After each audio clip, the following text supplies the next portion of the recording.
নমস্কাৰ প্ৰতিদিন টাইমৰ সমুখ দৰ্শকক স্বাগতম জনাই আৰম্ভ কৰিছো আমাৰ আজিৰ অনুষ্ঠান অভিমত প্ৰিয় দৰ্শক আজিৰ অভিমতত যোৱা 3 দিন ধৰি ৰাজ্যখনত যেটো বিষয় সৰ্বাধিক চৰ্চা লাভ কৰি আছে সেই বিষয়টোকে আকৌ এবাৰ আমি আলোকপাত কৰিব বিচাৰিছো আৰু আজিৰ অভিমতত প্ৰথমবাৰৰ কাৰণে যি ছগৰাকী বিশিষ্ট নাগৰিকক লৈ ৰাজ্যত তুলপাৰ হৈ আছে সেই ছগৰাকী বিশিষ্ট নাগৰিকক অভিমতৰ অতিথি কৰিছো নতুন দিল্লীৰ সেই বৈঠকখনত অংশগ্ৰহণ কৰা এই ছগৰাকী বিশিষ্ট নাগৰিক তথা বুদ্ধিজীৱী আজিৰ অভিমতৰ অতিথি এই কাৰণেই হৈছে অসমৰ টেলিভিছন অসমৰ বাতৰি কাকত সকলোতে যোৱা 2 দিন ধৰি ধাৰাবাহিকভাৱে তেখেতসকলৰ বিৰুদ্ধে ৰাজ্যৰ বিভিন্ন মহলে প্ৰতিক্ৰিয়া ব্যক্ত কৰিছে আসলতে তেখেতসকল কিয় গৈছিল কেনেকৈ গৈছিল কাৰ বাবে গৈছিল কোনে নিছিল এই সকলোখিনি কথা ইতিমধ্যেই তেখেতসকলৰে দুগৰাকীমানৰ মুখৰ পৰা আমি জানিছো কিন্তু ছগৰাকীক একেলগে আমি এতিয়ালৈকে পোৱা নাই আজি প্ৰথমবাৰৰ কাৰণে এই বিতৰ্কটোৰ সূত্ৰপাত ঘটাৰ পিছত ছগৰাকী ব্যক্তিক আমি একেলগে পাইছো আৰু প্ৰতিদিন টাইমে এক উদ্যোগ লৈছে আসলতে কি হৈছিল অসমবাসীক জনাবৰ কাৰণে কোনে মিছা মাতিছে কিয় ৰহস্যৰ ভিতৰত গোটেই বিষয়টো সোমাবলগীয়া হৈছে উদ্যোক্তাসকলে সঁচাকৈ মিথ্যাচাৰৰ আশ্ৰয় ল'লে নেকি নে অসমৰ এই জ্যেষ্ঠ বয়োজ্যেষ্ঠ বুদ্ধিজীৱী তথা নাগৰিকসকলক ক'ব নোৱাৰাকৈ তেওঁলোকে বিপথে পৰিচালনা কৰিলে নেকি এই সকলোবিলাক কথা আজি আমি মুকলিকৈ সুধিবৰ কাৰণেই তেখেতসকলক আমি অভিমতৰ অতিথি কৰিছো প্ৰিয় দৰ্শক মই আপোনালোকক কওঁ যে এই আলোচনাত আজি অংশগ্ৰহণ কৰিব সেই ছগৰাকী বিশিষ্ট নাগৰিকে মই এইখিনি মুহূৰ্তত ষ্টুডিঅ'ত যিসকল আছে মই আপোনালোকক চিনাকি কৰি দিছো হাইদৰ হুছেইন আব্দুল মান্নান ছাৰ হাফিজ ৰছিদ আহমদ চৌধুৰী ডাঙৰীয়া আৰু মঞ্জিত মহন্ত মই চাৰিওগৰাকীকে স্বাগতম জনাইছো নতুন দিল্লীৰ পৰা আমাৰ এই অনুষ্ঠানত পোনপটীয়াকৈ অংশগ্ৰহণ কৰিব আন এগৰাকী বিশিষ্ট বুদ্ধিজীৱী ডক্টৰ হীৰেন গোহাঁই ছাৰেও মই হীৰেন গোহাঁই ছাৰকো আজিৰ অনুষ্ঠানলৈ স্বাগতম জনাইছো আৰু ডক্টৰ অপূৰ্ব বৰুৱা আন এগৰাকী এই বৈঠকখনৰ অংশগ্ৰহণকাৰী বৰুৱা ডাঙৰীয়া আপোনাকো মই স্বাগতম জনাইছো মই প্ৰথমতে প্ৰাঞ্জলৰ কাষলৈ যাব বিচাৰিছো ডক্টৰ গোহাঁই ছাৰৰ জিয়ৰীৰ ঘৰত যেহেতু অসুস্থতাৰ কাৰণে ছাৰ কিছুদিন দিল্লীতে থাকিব লাগিব আৰু জিয়ৰীৰ ঘৰত থাকা বুলি আমি গম পাওঁ সেই তাতেই উপস্থিত আছে আমাৰ দিল্লীৰ সাংবাদিক প্ৰাঞ্জল প্ৰতিম দাস মই পুনে প্ৰাঞ্জলৰ কাষলৈ গৈছো প্ৰাঞ্জল আপোনাৰ লগত যেহেতু হীৰেন গোহাঁই ছাৰ এইখিনি মুহূৰ্তত আছে অভিমতলৈ মই ডক্টৰ গোহাঁই ছাৰক প্ৰথমতে স্বাগতম জনাইছো আজি পোনপটীয়াকৈ ৰাইজৰ স্বাৰ্থত কিছুমান কথা ডক্টৰ গোহাঁই ছাৰৰ পৰা জনাৰ আমি চেষ্টা কৰিম ছাৰে যাতে ভুল নুবুজে প্ৰথমতে মই তাৰ কাৰণে ছাৰক মাফ খুজি লৈছো প্ৰথম কথা যে যেটো বিতৰ্ক ৰাজ্যজুৰি তুলপাৰ হৈছে মাদানিক লৈ জমিয়ত অহাৰ কথাটো ছাৰে আগতীয়াকৈ গম পাইছিল নে নাই জমিয়তে এই বৈঠকখন অনুষ্ঠিত কৰা বুলি যেহেতু সৰ্বত্ৰ চৰ্চা হৈছে সেই কথা ছাৰে জানিছিল নে নাই আৰু মাদানি আহিব বুলি ছাৰে গম পাইছিল নে নাই প্ৰথম কথা ছজন বুদ্ধিজীৱী কিয় অকল নতুন দিল্লী যাব লগা হ'ল কোনে নিছিল নেতৃত্বত যেহেতু ডক্টৰ গোহাঁই ছাৰ নিজেই অকল ছজন বুদ্ধিজীৱীহে কিয় গৈছিল তৃতীয় কথা যে হীৰেন গোহাঁই ছাৰে এনেকুৱা এটা অসমীয়া সমাজত নেতৃত্ব বহন কৰি আছে ছাৰক লৈ প্ৰশ্ন কৰাটো খুব কষ্টকৰ কিন্তু এতিয়া প্ৰশ্ন উঠিছে যে ফাইনেন্স কোনে কৰিছিল গোহাঁই ছাৰৰ নেতৃত্বত যিসকল ব্যক্তি তালৈ গৈছিল এই ছজন ব্যক্তি তেওঁলোকৰ ফাইনেন্স কোনে কৰিছিল অহা যোৱা থকা খোৱা সকলোবিলাক বোলে জমিয়তে কৰিছিল কথাটো সঁচা নে মিছা ডক্টৰ গোহাঁই ছাৰে এই কথাটো স্পষ্ট কৰিব লাগে আৰু তৃতীয় কথাটো হ'ল যে যেতিয়া মাদানি আহিছিল আজি সকলোৱে এইটোৱে প্ৰশ্ন কৰি আছে মাদানি অহাৰ লগে লগে ছাৰে কিয় সেই সভা বয়কট নকৰিলে বা এই বিশিষ্ট বুদ্ধিজীৱীসকলে কিয় বয়কট নকৰিলে কাৰণ মোহন ভগৱতৰ লগত ছাৰ একেলগে বহিলেহেঁতেন নে সবেই সেই প্ৰশ্নটো কৰিছে প্ৰথমতে মই ছাৰৰ পৰা এই 3টা প্ৰশ্নৰ উত্তৰ জানিব বিচাৰিছো প্ৰাঞ্জল আপোনাৰ যোগেদি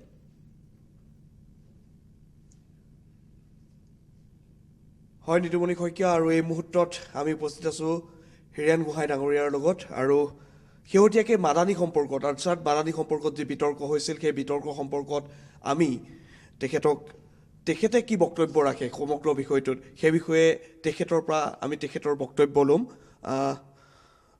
গোহাঁই ডাঙৰীয়া আপোনাক প্ৰথমে স্বাগতম জনাইছোঁ আৰু শেহতীয়াকৈ যিটো বিতৰ্ক হৈছে সেই বিতৰ্কৰ নেপথ্যত এনেকুৱা এটা পৰিৱেশ হৈছে বৰ্তমান যে জমিয়ত জড়িত হৈ আছে আপোনালোকে যেতিয়া বৈঠকখনলৈ আহিছিল Delhi action committee for Assam নামৰ অৰ্গেনাইজেশ্যনটোৱে এই আলোচনা চক্ৰখন ৰাজহুৱা সভাখন তেওঁলোকে পাতিছিল তালে আপোনালোকক নিমন্ত্ৰণ জনাইছিল জমিয়ত আছে বুলি আপোনালোকে আগতে জানিছিলে নাই বা মাদানি আহিব বুলি সেই প্ৰশ্নটো উঠাই নাই তেতিয়া।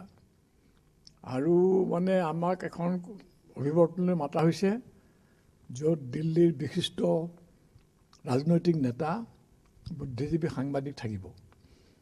গতিকে এইটো জমিয়ত জড়িত হৈ আছেনে নাই এইটো আমাৰ প্ৰশ্ন নহয়। আমাৰ প্ৰশ্ন হৈছে যে এনেকুৱা এখন মানে অভিৱৰ্তন দিল্লীত হোৱা উচিত। দিল্লীৰ মানুহে NRC কথা একো নাজানে, কিয় 1971ক ভিত্তিবৰ্ষ কৰা হ'ল তাকো নাজানে। গতিকে মানুহবিলাকক কিছুমান কথা বুজাই দিয়া দৰকাৰ। আৰু যিবোৰ কাৰণে ইয়াত জটিলতাৰ সৃষ্টি হৈছে, সেই জটিলতাখিনিও পৰিষ্কাৰ কৰি দিয়া দৰকাৰ। সেইকাৰণে আমি 6জনীয়া প্ৰতিনিধি দল এটা ইয়ালৈ আহিছিলোঁ।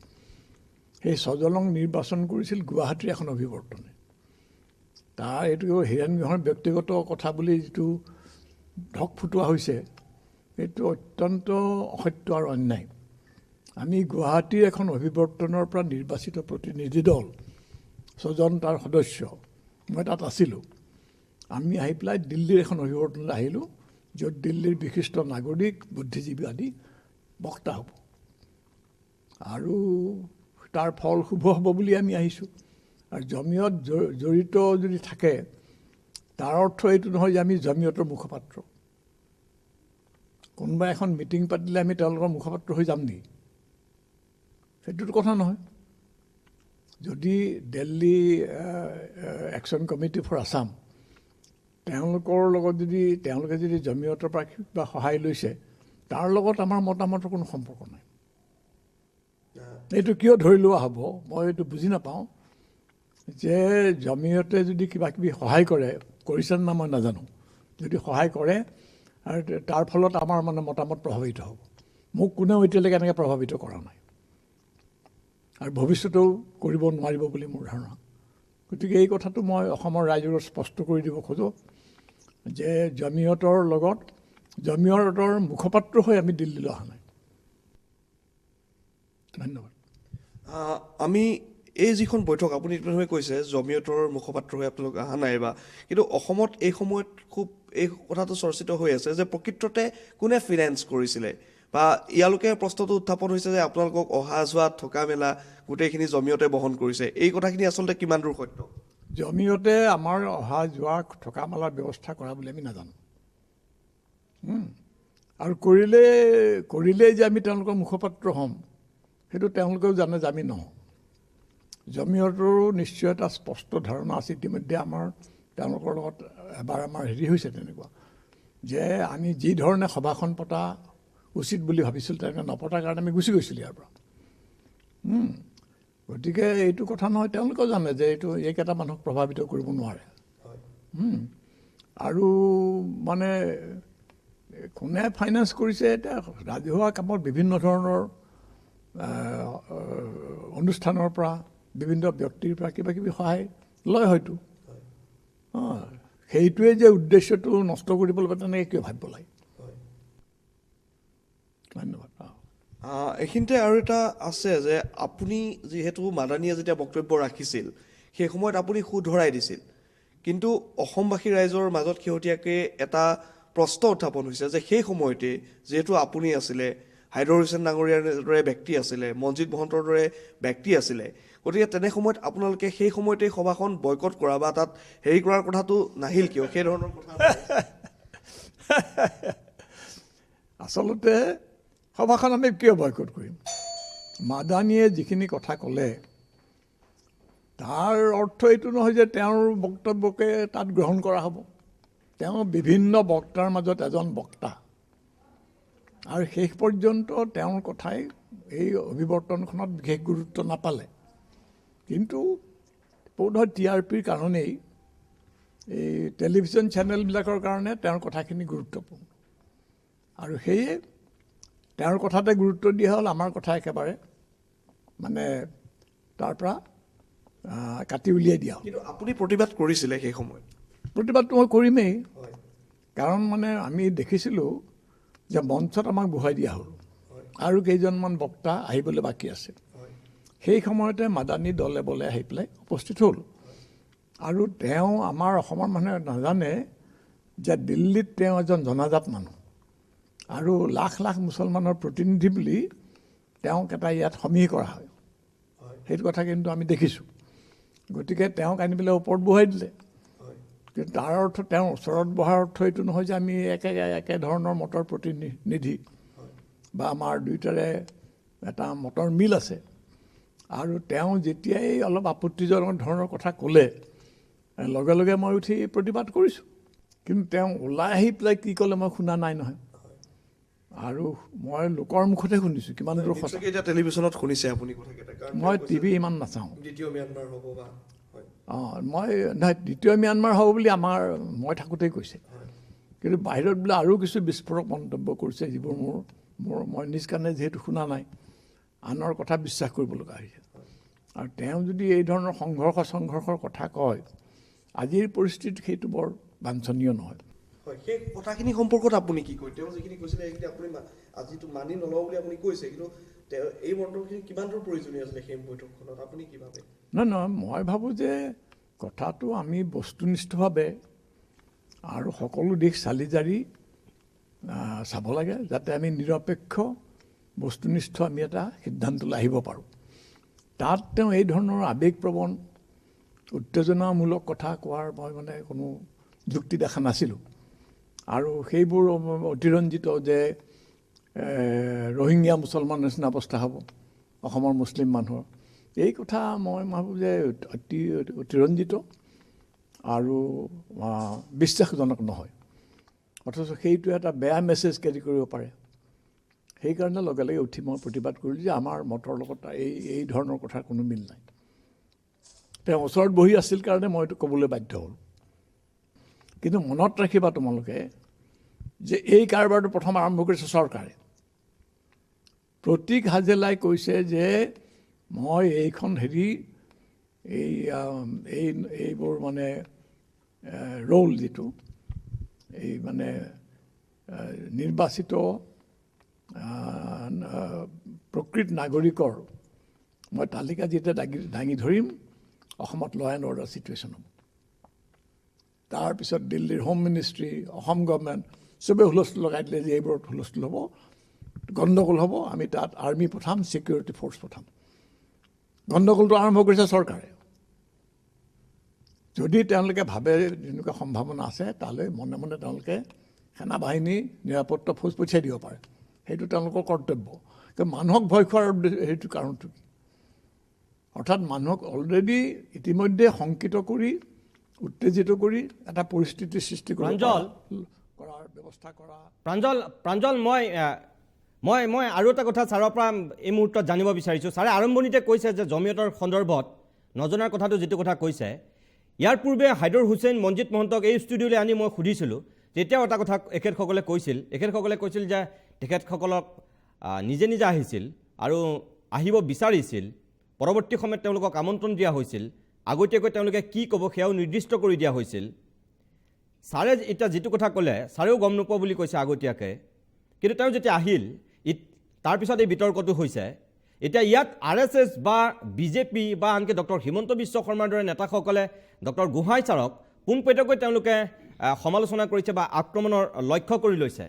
বহুতে এতিয়া সন্দেহ ব্যক্ত কৰিছে যে কোনোবাই মিছা মাতিছে, আনকি উদ্যোক্তাসকলেও কথাটো লুকুওৱা বুলি বহুতে এতিয়া সন্দেহ ব্যক্ত কৰিছে। গোহাঁই ছাৰহঁতক আন্ধাকাৰত ৰাখিলে নেকি তেওঁলোকে, কোনোবা ন্যস্ত স্বাৰ্থই তেওঁলোকক বিপথে পৰিচালনা কৰিলে নেকি, এনেকুৱাও এটা কথা ওলাইছে। আচলতে কোনে মিছা মাতিছে, উদ্যোক্তাসকলে নে গোহাঁই ছাৰহঁতে, কোনে? এই সন্দৰ্ভত ছাৰে কি ক'ব?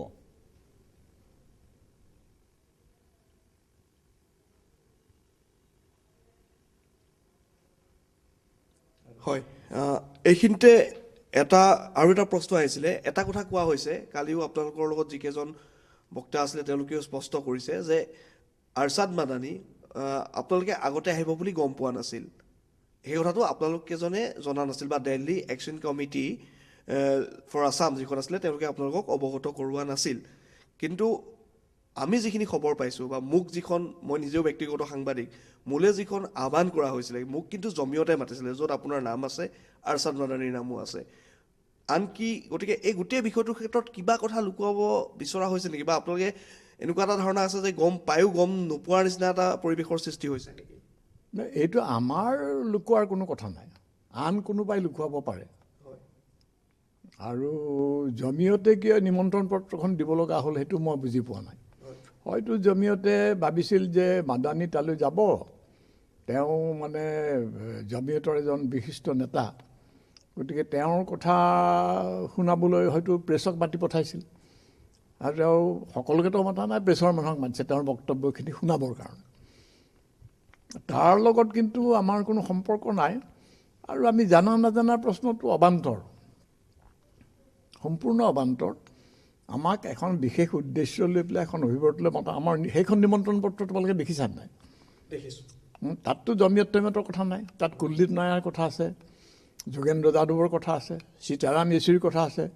তেওঁলোকৰ ঘোৰ শত্ৰুৱেও নক'ব যে এইবোৰ মানুহ জমিয়তৰ মুখপাত্ৰ বা তেওঁলোকৰ কথা প্ৰতিধ্বনি কৰা মানুহ। গতিকে ইয়াত আমাৰ সন্দেহৰ কোনো অৱকাশেই নাই। যদি ভাবে যে হীৰেণ গোহাঁইটোৱে দগাবাজ মানুহ, ই নানা ৰকম মতলব কৰি ফুৰে, তেনেকৈ আগতে ভাবি ল'লে আৰু কথাটো বেলেগ। আৰু সেইটো লৈ পেলাই মই অসহায়। মোৰ বিষয়ে মানুহে নানা ধৰণৰ কল্পনা কৰিব পাৰে, কৰক। কিন্তু মই যিখিনি কথা কৈছোঁ, মোৰ যিটো ভূমিকা ৰাইজে দেখি আছে, সেই ধৰণৰ বদমাচি মই কৰিছোঁ নে নাই? এটা কথা মই ক'ব লাগিব, RSSে ভয়ংকৰ বিষাক্ত প্ৰচাৰ চলাই আছে।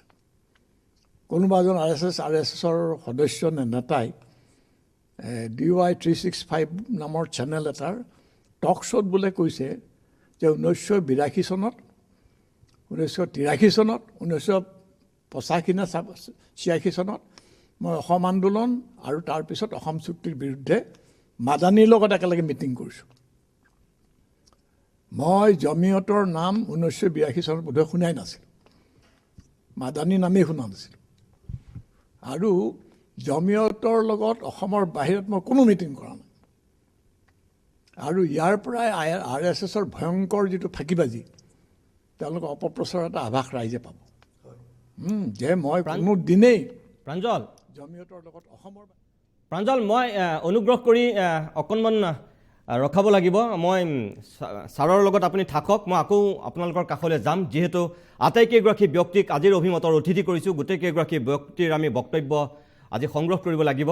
মই ছাৰক আৰু কেইটামান গুৰুত্বপূৰ্ণ কথা সুধিবলৈ আছে। মই পৰৱৰ্তী সময়ত আপোনাৰ কাষলৈ যোৱাৰ চেষ্টা কৰিম। আপুনি অনুগ্ৰহ কৰি কিছু সময়ৰ কাৰণে অপেক্ষা কৰক। মই ডক্টৰ অপূৰ্ব বৰুৱাৰ কাষলৈ পোনে পোনে যাব বিচাৰিছোঁ। দিল্লীৰ পৰাই পোনপটীয়াকৈ আমাৰ লগত যিহেতু লাইভত ডক্টৰ অপূৰ্ব বৰুৱাও আছে। বৰুৱা ডাঙৰীয়া, আপোনাক মই স্বাগতম জনাইছোঁ অভিমত অনুষ্ঠানৰ মাজলৈ। মই ডক্টৰ গোহাঁই ছাৰক যিটো প্ৰশ্ন প্ৰথমতে কৰিছিলোঁ, সেই একেটা প্ৰশ্ন মই আপোনাকো কৰিব বিচাৰিছোঁ।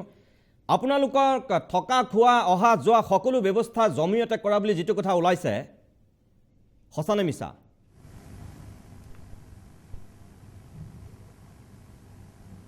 গোকাত মিছা। আৰু যদি জমিয়তে এইটোৰ প্ৰমাণ দিব পাৰে, জমিয়তক এইটো কিয় সোধা অহা নাই, তেওঁলোকে প্ৰমাণ দিয়ক দিছে নেকি, বা যিয়ে কৈছে তেওঁলোকে প্ৰমাণ কৰক। এটা কথা মই স্পষ্ট কৰি দিওঁ যে যদিও মই এওঁলোকৰ লগত গৈছিলোঁ, আনকি মই নিজৰ টিকটটো মই নিজে কৰিছোঁ বেলেগ কাৰণত। তাৰ কাৰণটো আছে, মোৰ ইয়াত ল'ৰা থাকে। তাৰোপৰি মই যিটো অনুষ্ঠানৰ লগত, জাৰ্নেলিজমৰ অনুষ্ঠানৰ লগত জড়িত, সেইটোৱে এটা এৱাৰ্ড পাব। এই দুইটা কাম মিলাই মই নিজৰ খৰচত ইয়ালৈ আহিছোঁ, ল'ৰাৰ ঘৰত আছোঁ, ল'ৰাৰ গাড়ী লৈ গৈছিলোঁ, মিটিং হ'লে ল'ৰাৰ গাড়ীৰে ঘূৰি আহিছোঁ। মই ক'তো তেওঁলোকৰ লগত থকা নাই। কিন্তু সেইটো কথা নহয়। কথাটো হ'ল যে জমিয়তে এওঁলোকক কিয় পইচা দিব লাগে, কিমান পইচা লাগে দিল্লীলৈ আহিবলৈ। মই নাভাবোঁ যে অসমৰ মানুহৰ হাতত এই কিবা 30,000 নে 40,000 টকা লাগে মানুহ আহি থাকিবলৈ মেলিবলৈ। এইকণ পইচা দিব পৰা মানুহ অসমত নাই নেকি? জমিয়তে দিব লাগে। মই বিশ্বাসেই নকৰোঁ। এক নম্বৰ সেইটো। আৰু সেইকাৰণে মই স্পষ্টকৈ ক'ব খুজিছোঁ, মই বিশ্বাস নকৰোঁ। মইতো অৱশ্যে ব্যক্তিগতভাৱে এইটোত জড়িত নহয়, কাৰণ মই নাজানো কি হৈছে ভিতৰত। তাতে তেওঁলোকৰ লগত মই গৈ থকাও নাই, এইটো বেলেগ কথা এটা। কিন্তু মই বিশ্বাস নকৰোঁ যে জমিয়তে এই তেওঁলোকৰ থকা খোৱাৰ পইচা দিছে।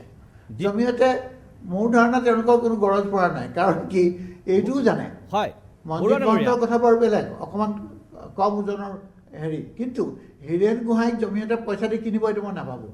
হয়, মই আপুনি যিহেতু ডক্টৰ গোহাঁই ছাৰৰ লগতে আপুনি দ্বিতীয়গৰাকী বক্তা আছিল এই ছগৰাকী ব্যক্তিৰ ভিতৰত, তাত যিহেতু বক্তব্য ৰখাৰ মানুহৰ ভিতৰত এখেতসকলে বক্তব্য ৰখা নাছিল, ডক্টৰ গোহাঁই ছাৰ আৰু আপুনি নিজে বক্তব্য ৰাখিছিল।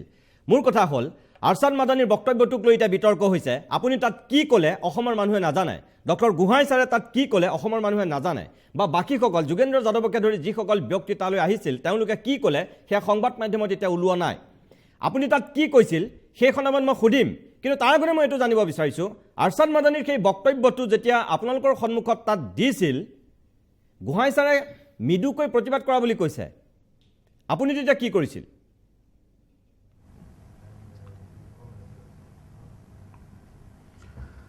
চব মৃদুকৈ কথা কোৱাৰ অভ্যাস অপূৰ্ব বৰুৱাৰ নাই যি মোক জানে মই মৃদুকৈ কথা নকওঁ সদায় মোক উদ্ধত বুলি কয় ৰাইজে মই কাকো বাট চাই কথা নকওঁ কিন্তু প্ৰথম কথা মই অকণমান 10 ছেকেণ্ডত কৈ দিওঁ প্ৰথম কথা হৈছে আৰছাদ মাদানীক সভালৈও মতা নাই তেওঁ সভাত নাছিল এই যিখনৰ কথা কৈছে দুখৰ কথা এইখন এখন প্ৰেছ মিট 15 মিনিটৰ কাৰণে কোনোবাই যোগান ধৰি মই নাজানো কি হৈছিলে 15 মিনিটৰ এখন প্ৰেছৰ লগত কথা পতাৰ কথা আছিলে কাৰণ টেলিভিছনৰ মানুহবোৰ বোলে গুচি যাব তেওঁলোকক কোৱা কথা আছিলে আমাক মাতি দি বহুৱালে বহি আমি গোহাঁয়ে ক'ব মই ক'ম এইটোৱে কথা আছিলে অন্য কোনেও নকয় হঠাৎ দেখা গ'ল যে আৰছাদ মাদানী 100 মানুহ লৈ পিছে পিছে টেলিভিছনত লোৱা মানুহ আহিছে আহি গোহাঁইৰ ওচৰত বহি গ'ল মই ইফালে দূৰত আছিলোঁ মই তেওঁলোকৰ ওচৰত বহিব পৰা নাছিলোঁ মোক অকণমান দূৰত বহিবলগীয়া হৈছিলে যেতিয়া তেওঁ আহি গ'ল এতিয়া কথাটো হৈছে টেলিভিছনৰ ইমানবোৰ কেমেৰাৰ সন্মুখত আমি এজন মানুহৰ লগত কাজিয়া কৰিম নেকি এইটো অসভ্যামি কৰিব নোৱাৰি দিল্লীৰ নিচিনা জেগাত আৰছাদ মাদানীৰ লগত আপুনি সেইটো কাজিয়া কৰা মানে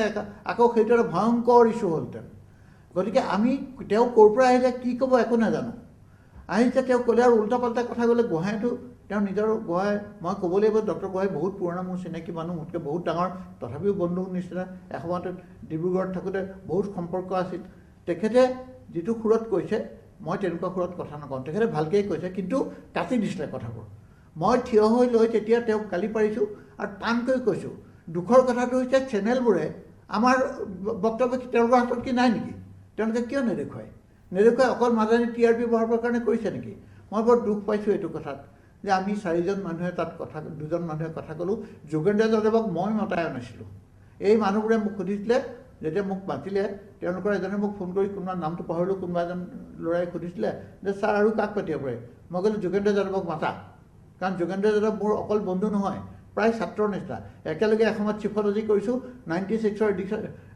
ইলেকশ্যন প্ৰেডিক্ট কৰিছোঁ মই তেওঁক মাতিবলৈ কৈছোঁ তেওঁ মই কোৱাৰ কাৰণে মাতিছে হেৰিয়াক কোনে মাতিছে হেচৰিক মই নাজানো হেচৰি মোৰ বন্ধু মই কোৱা নাছিলোঁ তেওঁলোকে সেইবোৰ মানুহ মাতিছে আৰু ইটো কথা মন কৰক যিখন ইমেইল মই আজি বহুত চেষ্টা কৰি উলিয়ালোঁ যে যিখন ইমেইলেৰে আপোনালোকৰ সাংবাদিকক মতা হৈছে সেইটো মাদানীৰ PAৰ ইমেইলৰ পৰা গৈছে মোৰ হাতত প্ৰমাণ আছে সেইখন এওঁলোকে মতা নাছিল পিছত তেওঁলোকে সেইখন কি দেখুৱাইছে মই নাজানো ইমেইলটো মই পালোঁ বিচাৰি পাই পেলাই দেখিলোঁ যে এটা ইমেইল তেওঁলোকে পঠিয়াইছে আৰু আজিৰ যুগত সব মানুহে অকল কিবা চাফা কাগজত কৰে নেকি ইমেইল কৰে প্ৰমাণ আছে মাদানীয়ে এইটো ষড়যন্ত্ৰ কৰিছিল বুলি মই ভাবোঁ স্পষ্টভাৱে মোৰ সন্দেহ গোহাঁইহঁতে ভাবে নাভাবে মই জানো তেওঁলোকৰ লগত সদ্যহতে মই কথা পতা নাই মই ভাবোঁ তেওঁ ষড়যন্ত্ৰ কৰিছিল আৰু এই ষড়যন্ত্ৰটো এওঁলোকে জানে নাজানে সেইটো মই ক'ব নোৱাৰোঁ এইটো ইনভেষ্টিগেশ্যনৰ কথা পুলিচক দিছে বুলি কৈছে কেছটো কৰক পুলিচে আপুনি যে এইমাত্ৰ মাদানীয়ে ষড়যন্ত্ৰ ৰচনা কৰা বুলি সন্দেহ ব্যক্ত কৰিছে মাদানীয়ে কিয় ষড়যন্ত্ৰ ৰচনা কৰিছিল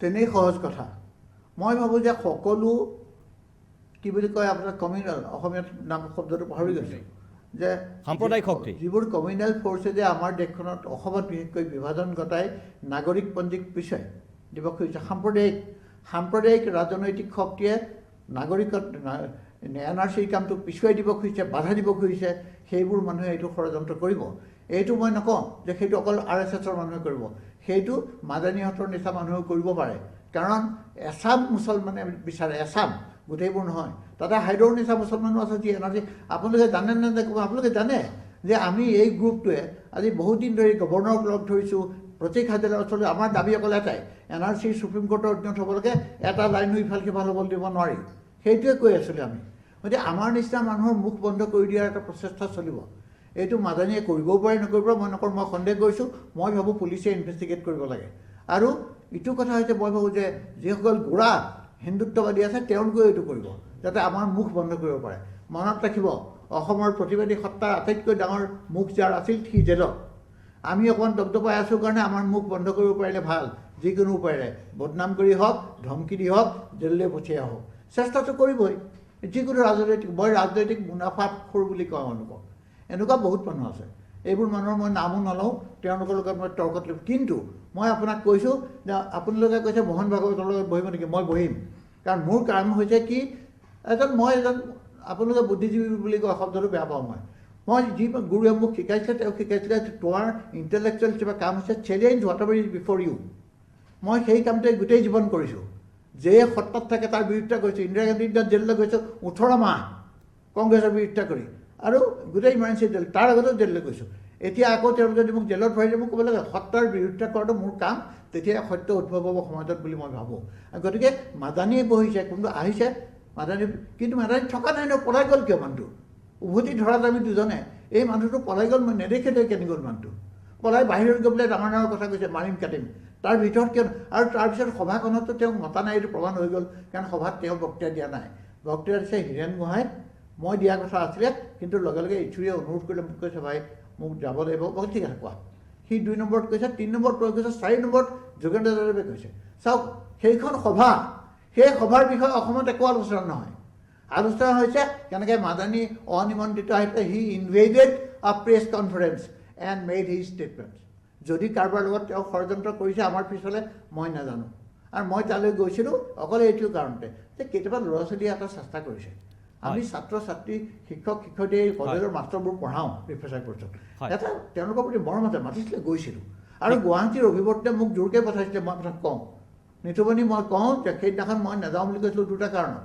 আপোনালোকে নাজানে মই ষ্ট্ৰ'ক হোৱা মানুহ এসময়ত মই দিল্লী পলিউশ্যন মোৰ ল'ৰাই মোক বাধা দিছিলে মই তথাপিও গোটেই মানুহবোৰে সেইদিনাখন হেঁচা মাৰি ধৰি দিলে ক'লে উপায় নাপাই মই তৃতীয়টা ক'লোঁ ঠিক আছে মই যাম আৰু মই কৈছিলোঁ যে এইটো বিপদ হ'ব পাৰে মই বেছিকৈ ঘূৰা পকা নকৰোঁ মই ঘূৰা পকা কাৰণ এখন এয়াৰ কণ্ডিশ্যন গাড়ীত গৈছোঁ বক্তৃতা দিছোঁ আৰু উভতি আহি আকৌ এই এনেকুৱা দেখিছে ঘৰৰ ভিতৰত এনেকুৱা এটা পৰিস্থিতি য'ত মোক প্ৰদূষণে নাপায় পালে মোৰ বেমাৰ হ'ব কিন্তু মই অকণমান লাইনত থাকক মই দুখিত মই আকৌ আপোনাৰ কাষলৈ যাম কিন্তু মই আপোনাক এটা কথা কওঁ ডক্টৰ গোহাঁই ছাৰ বা আপুনি এনেকুৱা ব্যক্তিসকলৰ সততাক লৈ কোনোবাই প্ৰশ্ন কৰিব পাৰে মই কেতিয়াও প্ৰশ্ন নকৰোঁ আপোনালোকৰ সেই সততাৰ প্ৰতি আন্তৰিকতা আছে কিন্তু যিখিনি প্ৰশ্ন আজি মই আপোনাক কৰিছোঁ আপুনি ভুলতো নাভাবিব যে এয়া নিতুমণি শইকীয়াৰ প্ৰশ্ন এয়া ৰাইজৰ প্ৰশ্ন আৰু মই এজন সংবাদ মাধ্যমৰ সাধাৰণ কৰ্মী হিচাপে সেইখিনি সোধাটো মোৰ দায়িত্ব বুলি ভাবি মই আপোনাক সুধিছোঁ আপুনি ভুল নুবুজিব মোক অনুগ্ৰহ কৰি আপুনি থাকক অপেক্ষা কৰক মই আকৌ আপোনাৰ কাষলৈ যোৱাৰ চেষ্টা কৰিম ডক্টৰ গোহাঁই ছাৰৰ কাষলৈকো যাম আৰু ইয়াত থকা অতিথিসকলৰ কাষলৈকো উভতি আহিব লাগিব অকণমান সময়ৰ কাৰণে মই বাণিজ্যিক বিৰতি লৈ লৈছোঁ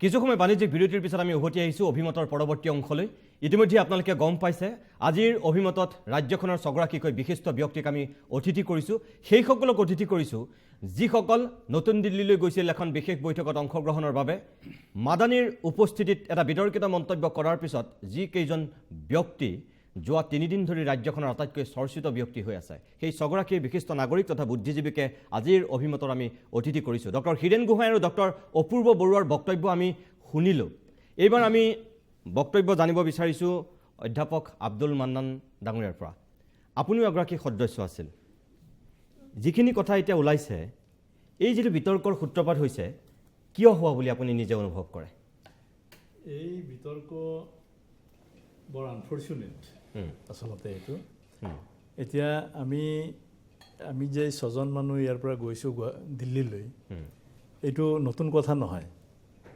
এই আমাৰ উদ্যোগতে গুৱাহাটীত ইয়াৰ আগত 9 তাৰিখে এখন নাগৰিক সভা হৈছে আৰু সেই নাগৰিক সভাতে এটা সিদ্ধান্ত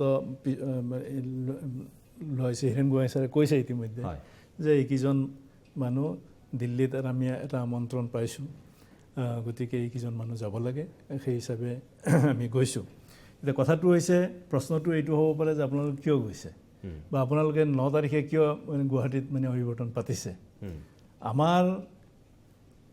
আমি প্ৰত্যেকে আমি বিচাৰোঁ যে অসমত এখন NRC হ'ব লাগে NRC হোৱাৰ কথাটো 2005 চনত প্ৰথমে সদৌ অসম ছাত্ৰ সন্থাই দাবী কৰিছিল আৰু সেই দাবীৰ পৰিপ্ৰেক্ষিতত চৰকাৰৰ লগত নানান ধৰণৰ বিভিন্ন সময়ত আলোচনা বিলোচনা হৈ আজি 2017 চন পাইছে আমি এইটো কথা বিশ্বাস কৰোঁ যে এখন NRC হ'লে শুদ্ধ NRC এখন যেতিয়া প্ৰস্তুত হ'ব তেতিয়া অসমত এই যে দীৰ্ঘদিন ধৰি যিটো প্ৰশ্ন চলি আছে বিদেশী বাংলাদেশীৰ সমস্যা, বিদেশীৰ সমস্যা, বিদেশী নাগৰিকৰ সমস্যা, ইয়াৰ এটা সমাধান হ'ব আৰু সুস্থ এটা সমাধান হ'ব আৰু অসমত আমি এখন সুস্থ সবল অসম গঢ়াৰ ক্ষেত্ৰত আমি আগবাঢ়ি যাব পাৰিম। সেইকাৰণে আমি মনে পৰা বিচাৰিছোঁ। আৰু দিল্লীলৈ যোৱাৰ কথাটো আপোনালোকে কিয় দিল্লীত মানে এটা কথা গোহাঁই ছাৰে স্পষ্ট কৰি দিছে কথাটো যে NRC অসমৰ যিটো সমস্যা এই সমস্যাটো বিশেষকৈ পাব্লিকৰ মাজত দিল্লীৰ বা অন্যান্য জেগাৰ পাব্লিকৰ মাজত সকলোৱে নিজৰ নিজৰ এজেণ্ডা মতেই প্ৰচাৰ কৰে। আমি যিহেতু বিচাৰোঁ যে এখন NRC হ'ব লাগে আৰু এতিয়া সুপ্ৰিম কোৰ্টৰ নিৰ্দেশত যে ছুপাৰভিশ্যনত যেতিয়া এইখন হৈছে আমি আমাৰ বিশ্বাস যে এইখন খুব ভালকৈ হ'ব আৰু সময়ত এইখন ওলাব। কিন্তু যেতিয়া আমি দেখিলোঁ, এইটো আপোনালোকেও এগ্ৰী কৰিব, সকলোৱে এগ্ৰী কৰিব, আজি কিছুদিন আগত এমাহো হোৱা নাই যেতিয়া আমাৰ ইয়াত যিজন নোডেল অফিচাৰ তেওঁ যেতিয়া মানে সুপ্ৰিম কোৰ্টত ক'লে যে এতিয়াও 1.21 crore 21 লাখ মানুহৰ নাম এতিয়াও ভেৰিফাই কৰিবলৈ আছে, তেতিয়া স্বাভাৱিকতে মনত আমাৰ মানে মোৰ ব্যক্তিগতভাৱে এটা প্ৰশ্ন হৈছে, তাৰমানে এইটো 31 ডিচেম্বৰত নহ'ব নেকি? এইটো এই কথা নেকি? তো এই কথাটো পাব্লিকৰ পৰা ইমান দিন কিয় লুকুৱাই ৰখা হ'ল? তো এই ধৰণৰ আমি এটা সন্দেহ কৰিছোঁ যে ইয়াত এনেকুৱা কিছু শক্তি আছে নেকি যি শক্তিয়ে NRC হোৱাটো নিবিচাৰে, NRCখন হোৱাটো নিবিচাৰে। মনত এটা কথা মনত সন্দেহ আৰু নানান ধৰণৰ এই প্ৰশ্ন উদয় হয়।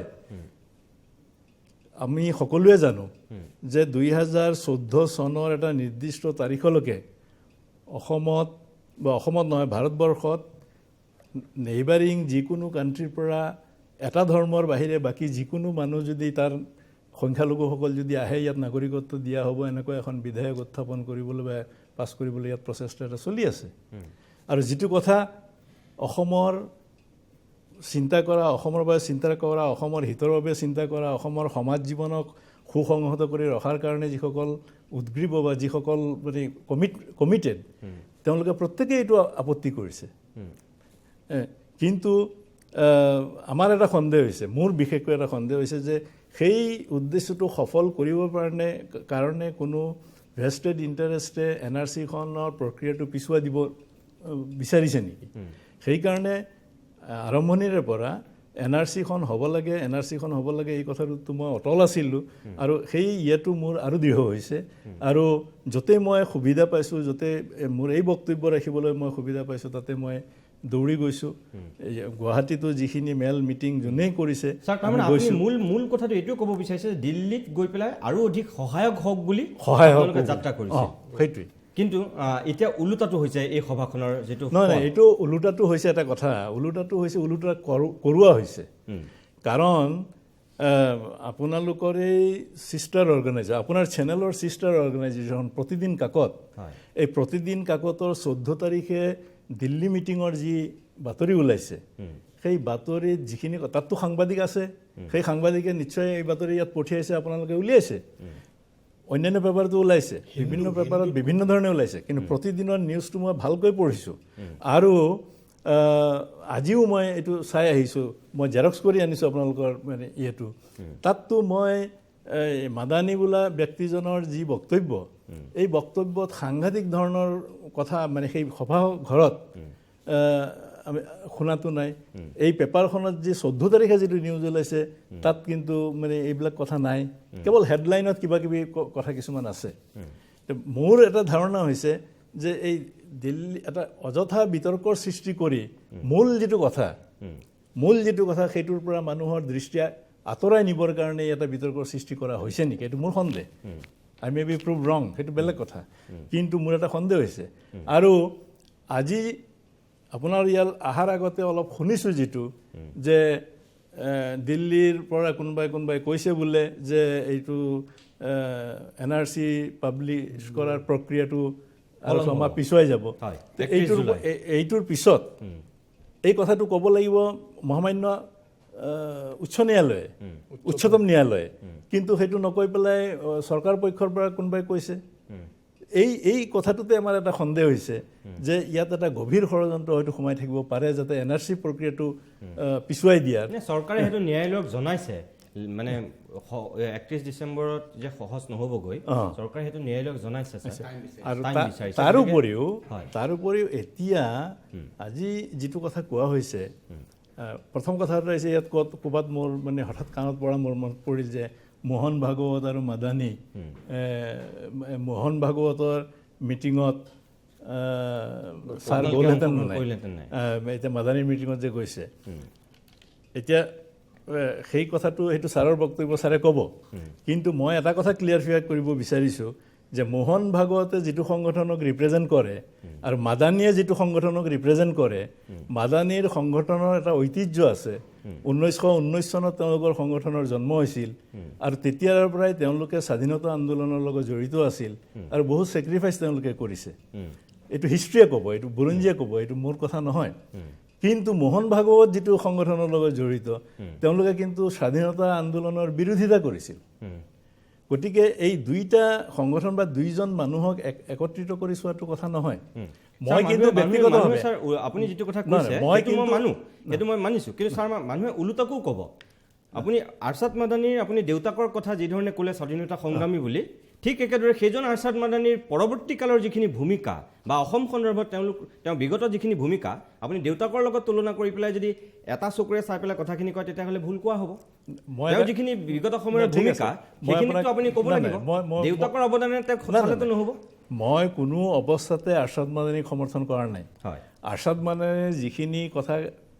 কৈছে সেইদিনাখন আমি যিটো শুনিছোঁ যে হলৰ পৰা ওলাই গৈ বাহিৰত যিখিনি কথা কৈছে এইটো অত্যন্ত গৰ্হিত কথা কৈছে আৰু এই কথাটো কোনোদিন কোনো সভ্য মানুহে কোনো সভ্য সমাজে এইটো সমৰ্থন কৰিব নোৱাৰে মই ছাৰটো আপোনাৰ কাষলৈ যাম মই আকৌ যাম মই হাফিজ ৰছিদ আহমদ চৌধুৰী ডাঙৰীয়া মই আপোনাৰ কাষলৈ আহিছোঁ যিটো পৰিৱেশৰ এতিয়া সূচনা হৈছে এক প্ৰকাৰ নায়কৰ পৰা মানুহ যেনেকৈ খলনায়ক হয় আপোনালোক কেইজনো এইকেইদিন মই খুব সন্মান কৰি পেলাই কৈছোঁ যে ছ'চিয়েল মিডিয়াতেই হওক বা বিভিন্ন সংবাদ মাধ্যমতেই হওক এই বয়সত হয়তো আপোনালোকক তেনেকৈ সৰু সৰু ল'ৰাবিলাকো ছোৱালীবিলাকো ইমান সমালোচনা কৰাৰ দিন কেতিয়াও নাছিল চাগে জীৱনত প্ৰথমবাৰৰ কাৰণে এই পৰিৱেশটোৰ হয়তো মুখামুখি হৈছে মনজিত মহন্ত ডাঙৰীয়া কি পৰিৱেশৰ মুখামুখি হৈছে এইকেইদিন মই কথা পাতিয়ে গম পাইছোঁ আপুনিও চাগে জীৱনত এই পৰিৱেশটোৰ মুখামুখি হোৱা নাছিল আপোনালোকৰ উদ্দেশ্য সৎ আছিল বুলি কৈছে কিন্তু গোটেই কথাটো বুমৰাং কৰিলে মাদানীৰ অংশগ্ৰহণে মাদানীৰ সেই বক্তব্যটোৱে তাৰ যিখন আচল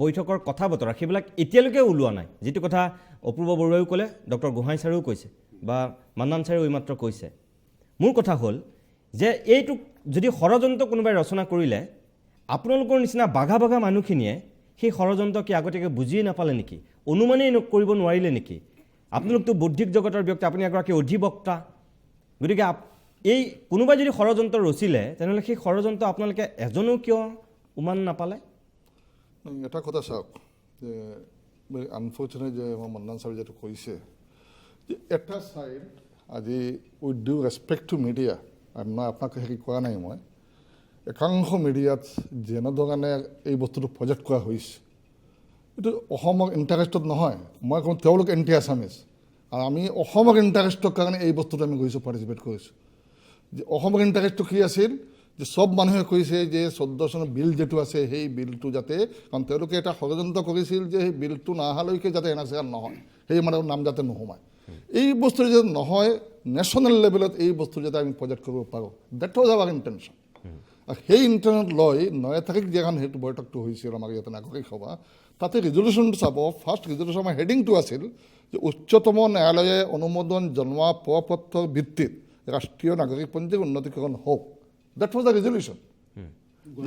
গৌহাটীৰ যিটো 9 তাৰিখ যিটো হ'ল আমি কি কাৰণে কৈছিলোঁ যে সেই সময়ত 28 তাৰিখ 24/8 ফতেখা জিলাৰ যিটো পঞ্চায়তৰ ব্যাপাৰে যিটো ৰিপৰ্ট এটা দিলে সুপ্ৰিম কোৰ্টত যে প্ৰায় 47 লাখ মানুহক সেইটো পঞ্চায়ত চাৰ্টিফিকেট দিছে যিটো কেনেকৈ কি কৰা যাব 31 ডিচেম্বৰত হয়তো সম্ভৱ নহ'ব পাৰে তেতিয়া কোৰ্টে ক'লে ন ইউ প্ৰচিড তুমি হেৰি কৰা এইটো উলিয়াব লাগে হেৰি কৰি নেক্সট ডেটত তেওঁ গৈ ক'লে 9 অক্টোবৰত গৈ ক'লে তেওঁ যে আমি 17,40,000 আমি OI হিচাপে আমি ধৰি লৈছোঁ আৰু বাকী এবাউট 29 লাখ মানে তাতে মানে এতিয়াও তেওঁ বাংলাদেশী বুলি কোৱা নাই, কৈছে এইটো ভেৰিফিকেশ্যন বাকী আছে। এই ভুল বুজাকে ক'ত হৈছে, নেক্সট ডে নিউজ পেপাৰত আহি গ'ল যে 30 লাখ বাংলাদেশী হেৰিত সোমাই গৈছে তাতে পঞ্চায়ত নদীত। নেক্সট ডে মই পেপাৰ আৰু টিভি চেনেলবোৰত আহিছোঁ, অৱশ্য মই আপোনাক কোৱা নাই হেৰি কৰি। এই যে আমাক যে মিছ ইণ্টাৰপ্ৰিট কৰি মানুহক 30 লাখ বাংলাদেশী বুলি অহা নাই নেকি?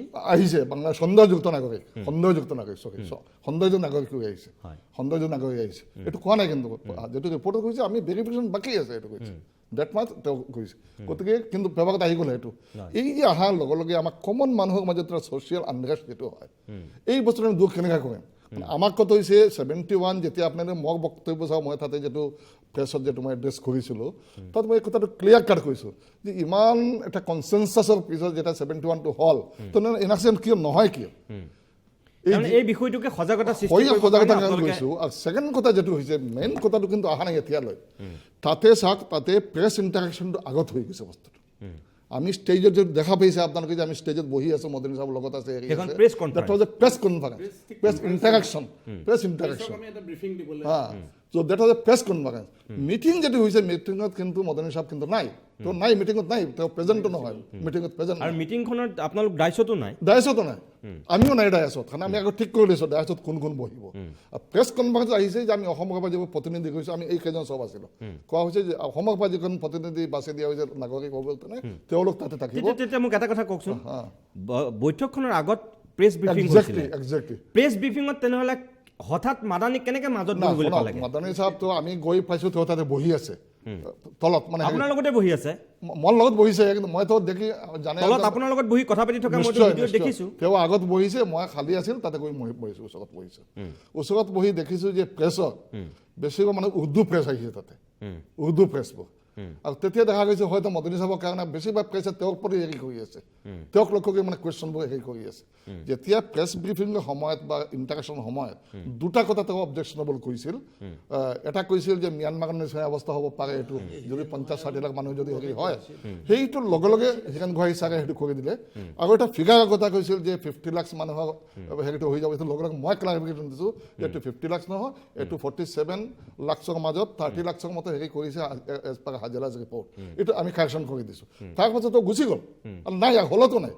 পিছত যিটো মিটিং হ'ল, মিটিঙত নাই, বাহিৰত কৈ কি বক্তব্য দিছে, হেৰি দিছে, সেইটো এটা মেইন হৈ গ'ল, মূল হৈ গ'ল। আৰু মেইন যিটো আমাৰ পজিটিভ মেছেজ আছিল, এই পজিটিভ মেছেজটো সভাখনতো কথা কোৱা নাই, নাই, নট এট অল। সেই প্ৰেছ ব্ৰিফিঙৰ কথাখিনিয়ে Yes, he was not present at all in the meeting. He was not at all present in the meeting.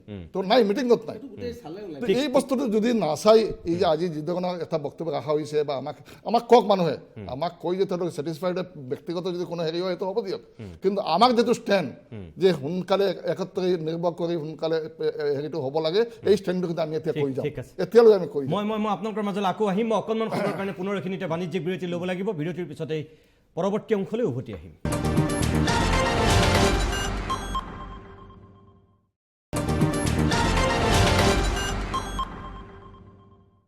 কিছু সময় বাণিজ্যিক বিৰতিৰ পিছত উভতি আহিছোঁ অভিমতৰ পৰৱৰ্তী অংশলৈ।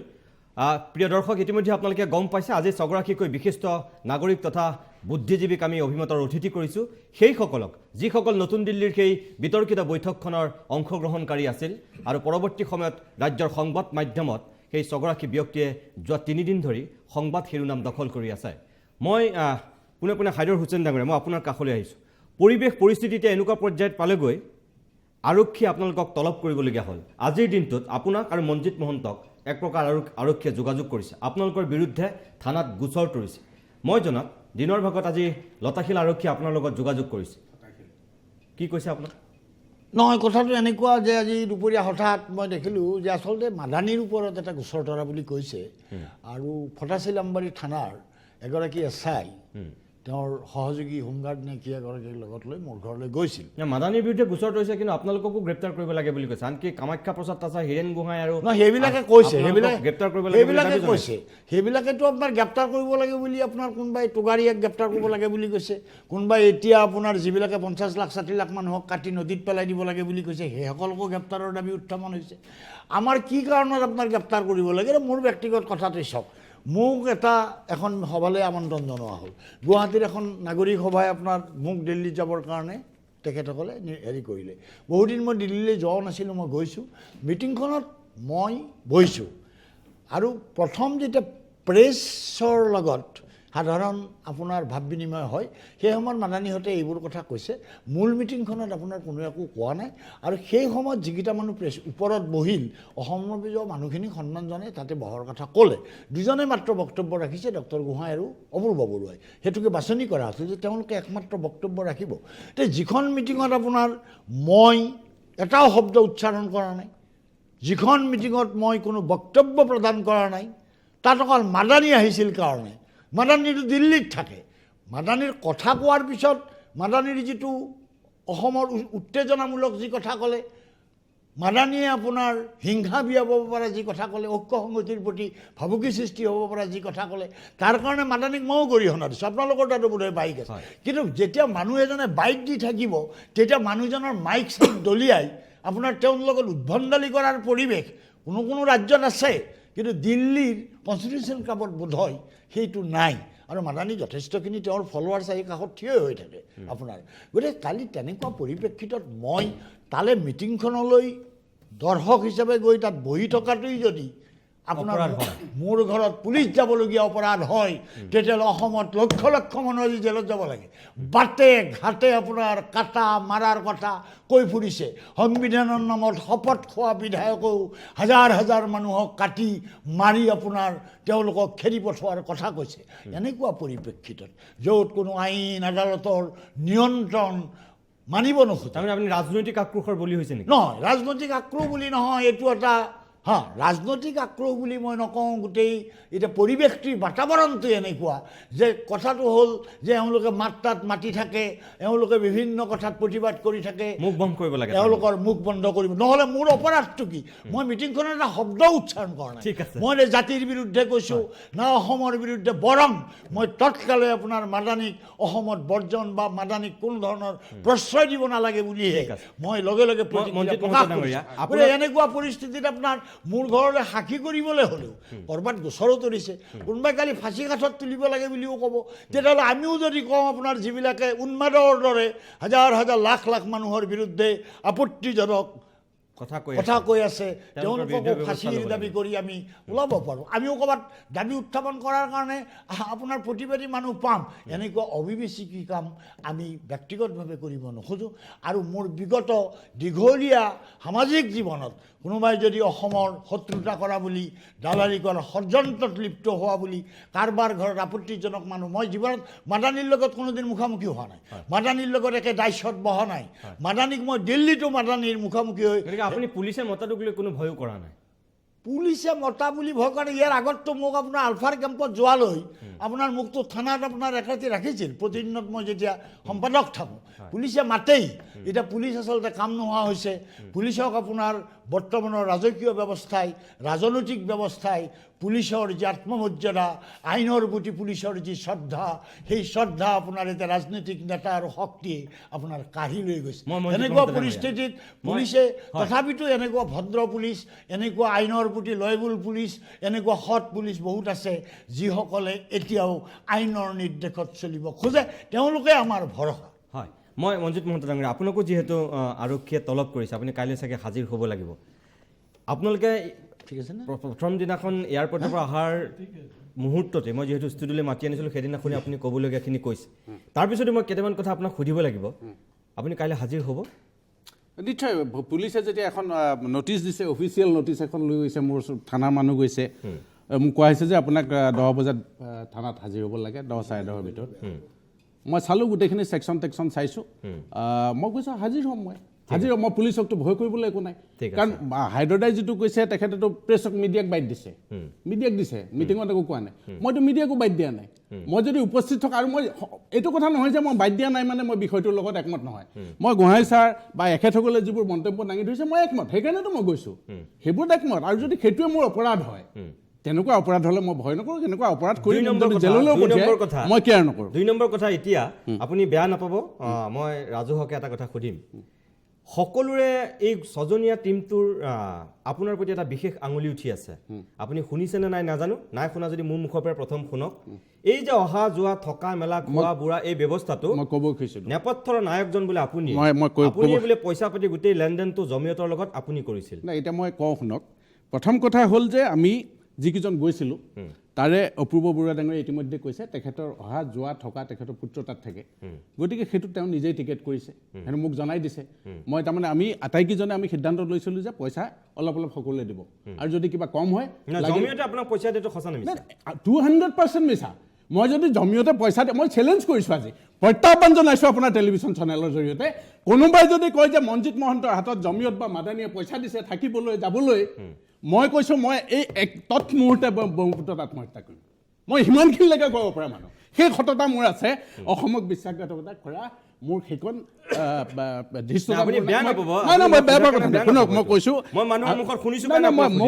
ময়ো শুনিছোঁ আৰু শুনক এটা কথা এটা খুব সাধাৰণ কথা মাদানীয়ে যদি জমিয়তে যদি পইচা দিয়ে হীৰেণ গোহাঁইৰ নিচিনা মানুহ হাইদৰ হুছেইনৰ নিচিনা মানুহ মই এখেতসকল আমি গৈ পেলাই এইটো কি বুলি কয় পাহাৰগঞ্জৰ এখন অতি নিম্ন স্তৰৰ হোটেলত নাথাকোঁ আমি 5 ষ্টাৰ হোটেলত থাকিলোহেঁতেন মাদানীয়ে পইচা দিলে এই কোনোবা টিভি চেনেলত ওলাইছে বাতৰি কাগজত খুব মানে তেওঁলোকে বিলাসী খাদ্য খাইছে আমি 3 দিনত 12 তাৰিখে সন্ধিয়া ভাতৰ পৰা 13 তাৰিখে দিনটো 14 তাৰিখে ৰাতিপুৱা ব্ৰেকফাষ্টলৈকে আমাৰ এই গোটেইকেইজন মানুহ মান্নান ডাঙৰীয়া নাই হাইদৰ হুছেইন ডাঙৰীয়া হাফিজ ৰছিদ ডাঙৰীয়া মই হীৰেণ গোহাঁই ছাৰ আৰু তেখেতৰ পৰিবাৰ গৈছে গোহাঁই ছাৰ ট্ৰিটমেণ্টত গৈছে গতিকে আমি গোটেইখিনি মানুহে খোৱাৰ বাবদ আমাৰ 7,000 টকা কৰিছে সেইটো যদি বিলাসী খোৱা হয় 3 দিনত যদি সেইটোৱে বিলাসী খোৱা হয় তেতিয়াহ'লে হয় আমি খাইছোঁ তেনেকুৱা বিলাসী খানা আমি ঘৰতো খাওঁ আপুনি ক'ব বিচাৰিছে যে জমিয়তৰ পৰা এক পইচা আৰু এটা কথা আপুনি জানিবই চাগে আজি কিছু সময় আগতে মোক কোনোবাই এটা হোৱাটছআপত ভিডিঅ' পঠিয়াইছে মাদানীক এইটো সোধা হৈছিল মাদানীক সোধা হৈছিলে এইটো কোনোবা এটা চেনেলে ভিডিঅ' কৰিছে ইণ্টাৰভিউ লৈছিলে মাদানীক অন্যান্য কথাৰ মাজতে এইটোও সোধা হৈছে যে আপোনালোকে ফাইনেন্সটো আপোনালোকে কৰা ফাণ্ডিংটো আপোনালোকে কৰা মাদানীয়ে লগে লগে কৈছোঁ জমিয়ত তেনেকুৱা মানুহ নহয় যে যাকে ইচ্ছা তাকে পইচা দিব এক পইচা দিয়া নাই কি ক'ৰ পৰা তেওঁলোকে কালেক্ট কৰিছে এই অৰ্গেনাইজাৰক সোধক কিন্তু অৰ্গেনাইজাৰে আমাক আৰম্ভণিতে কৈছে যে আমি ছাত্ৰ কেইজনমান আমি দিল্লীৰ খৰচটো আমি বহন কৰিম তেওঁলোকৰ 32,000 মান টকা খৰচ হোৱা বুলি কালি মোক জনাইছে বাকী আমি অহা যোৱা আমাৰ যিকেইজনৰ অপূৰ্ব বৰুৱাদেউ তেখেত নিজে গৈছে নিজে আহিব পুত্ৰ আৰু মান্নান ডাঙৰীয়া এটা চৰকাৰী তেখেত সুপ্ৰিম কোৰ্টে তেখেতক এখন কমিটিত দিছে গতিকে আমাৰ সৌভাগ্য যে সেই সময়তে তেখেতৰ সুপ্ৰিম কোৰ্টত হোম মিনিষ্ট্ৰীত কিবা সভা আছিলে গতিকে তেখেতৰ অহা যোৱা চৰকাৰে দিছে বহন কৰিছে থকা তেখেতে চৰকাৰে দিছে বাকী থাকিলোঁ আমি 3জন আৰু গোহাঁই ছাৰ বাইদেউ একেটা ৰুমতে আছে গতিকে এই 4টা ৰুমৰ কাৰণে আমি যিখন হোটেলত আছোঁ আপুনি বিশ্বাস নকৰিব সেইখন হোটেলত মই অন্ততঃ সাংবাদিকতা কৰোঁতে মই থকা নাছিলোঁ তেনেকুৱা হোটেলত সেইখন হোটেলত আমি আছোঁ গতিকে তাৰপিছতো যদি কয় মাদানীয়ে পইচা দিছে বোলো প্ৰমাণ কৰক মই চেলেঞ্জ কৰিছোঁ এতিয়াও মাদানীয়ে পইচা দিয়া বুলি যিকোনো চেনেল যিকেইটা চেনেলে ইমান দিন হুলস্থুল লগাই আছে অসমত মই আপোনাৰ কথা কোৱা নাই যিকেইটাই এইবিলাক উলিয়াই আছে তেওঁলোকে প্ৰমাণ কৰি দিয়ক যে মনজিৎ মহন্ত বা এই গ্ৰুপটোক মাদানী বা জমিয়তে ফাইনেন্স কৰিছে ফাণ্ডিং কৰিছে মই তৎমুহূৰ্তে মই ব্যৱস্থা কৰিম সেইটো মানুহ নহয় চাওক মই কোনো টিভি চেনেলৰ পৰা শুনি পেলাই কোৱা নাই মই জানো মই মানুহৰ মুখত ওলাইছে এইবিলাক চেনেল বা ছ'চিয়েল মিডিয়াত কিছুমান এইবিলাক আপলোড হৈছে তাৰ পৰাই মানুহৰ মাজত বিয়পিছে আৰু এইটো এটা সাংঘাতিক ধৰণৰ ষড়যন্ত্ৰ ৰাজনৈতিক মই কওঁ যে চাওক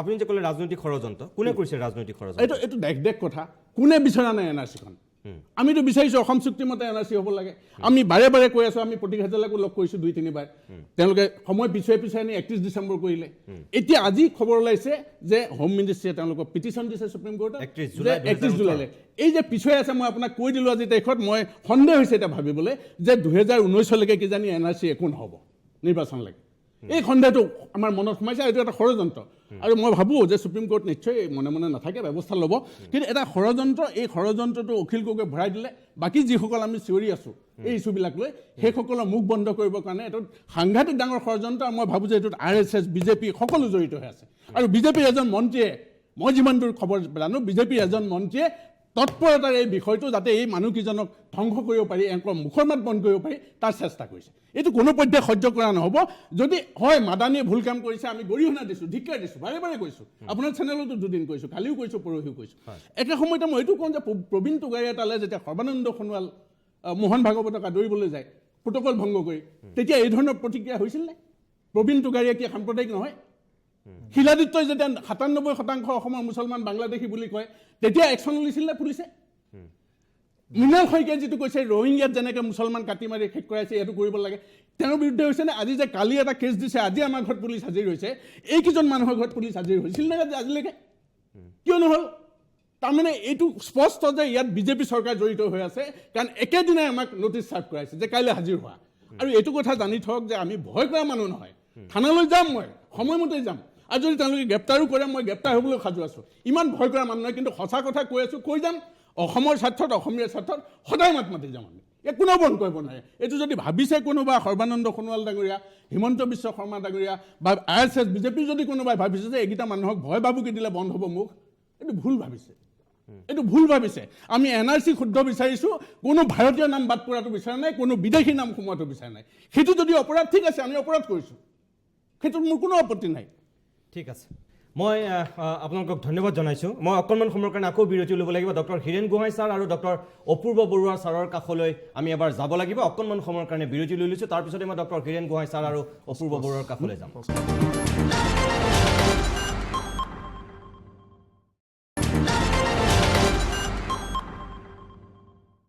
মই পুনে ডক্টৰ হীৰেণ গোহাঁই ছাৰৰ কাষলৈ যাব বিচাৰিছোঁ প্ৰিয় দৰ্শক আপোনালোকে ইতিমধ্যে গম পাইছে আজি ছগৰাকীকৈ বিশিষ্ট নাগৰিক তথা বুদ্ধিজীৱী অভিমতৰ অতিথি সেইসকল যিসকল দিল্লীৰ বৈঠকখনত অংশগ্ৰহণ কৰিছিল মই প্ৰাঞ্জল মই আপোনাৰ কাষলৈ গৈছোঁ শেষবাৰৰ কাৰণে বুলি ক'ব পাৰি খুব চমুকৈ মই কেইটামান কথা ছাৰৰ পৰা জানিব বিচাৰিছোঁ প্ৰথম কথা ছাৰে কিছু সময়ৰ পূৰ্বে যেতিয়া বক্তব্য ৰাখিছিল তেতিয়া ছাৰে কৈছিল যে ইয়াৰ পূৰ্বেও নতুন দিল্লীলৈ ছাৰ গৈছিল জমিয়তৰ এখন সভাত অংশগ্ৰহণৰ বাবে কিন্তু পৰৱৰ্তী সময়ত ছাৰে ক'লে যে কিবা গণ্ডগোল হোৱাৰ কাৰণে ছাৰ সেই সভাখনত উপস্থিত নাথাকিল কিয় ছাৰে সেই সভাখনৰ পৰা বিৰত থাকিল 1 2 যিটো কথা মই অপূৰ্ব বৰুৱাক সুধিছিলোঁ যে মোহন ভাগৱত যদি তেনেকৈ আহি সোমালেহেঁতেন তেনেকৈ ছাৰ বহি থাকিলহেঁতেন নে ছাৰ উঠি আহিলেহেঁতেন সভাখনৰ পৰা যিটো মাদানীৰ লগত ছাৰ গাতে গা লগাই বহিলে ঠিক তেনেকৈ মোহন ভাগৱতৰ লগত ছাৰ বহিলহেঁতেন নে এই সন্দৰ্ভত কি কয় হয় এইখিনিতে মই আৰু এটা প্ৰশ্ন আপোনালৈ আগবঢ়াইছোঁ যে আপোনালোকে আৰছাদ মাদানী সেই আলোচনা বা ৰাজহুৱা সভাখনত আহিব বুলি আপোনালোকে হয়তো গম পোৱা নাছিল বা পিছত আপোনালোকে গম পাই পেলাই একেলগে বহিল কিন্তু অনুৰূপভাৱে যদি মোহন ভাগৱত থাকিল হয় আপোনালোকে বহিলে হয়নে মোহন ভাগৱতৰ কথাটো আমি নাজানো কাৰণ মোহন ভাগৱতৰ লগত আমাৰ যদি ধৰা তেনেকুৱা য'ত সীতাৰাম য়েচুৰী আহিব কুলদীপ নায়াৰ আহিব যোগেন্দ্ৰ যাদৱ আহিব তাতো যদি মোহন ভাগৱত আহে আমাৰ আপত্তি নাই এনেই মানুহজনৰ কথা বাৰ্তা মোৰ পচন্দ নহয় কিন্তু যদি একেবাৰে অ'পন ফৰাম হয় সকলো ধৰণৰ মতামত প্ৰকাশৰ সুবিধা দিয়া হয় আৰু তাত সেই ধৰণৰ মানুহ থাকে কেৱল মানে RSSৰ পাণ্ডাবিলাক নাথাকে তেওঁলোকৰ মানে প্ৰতি অনুৰক্ত মানুহ নাথাকে আমি যোৱাত বোলে অসুবিধা নহ'ব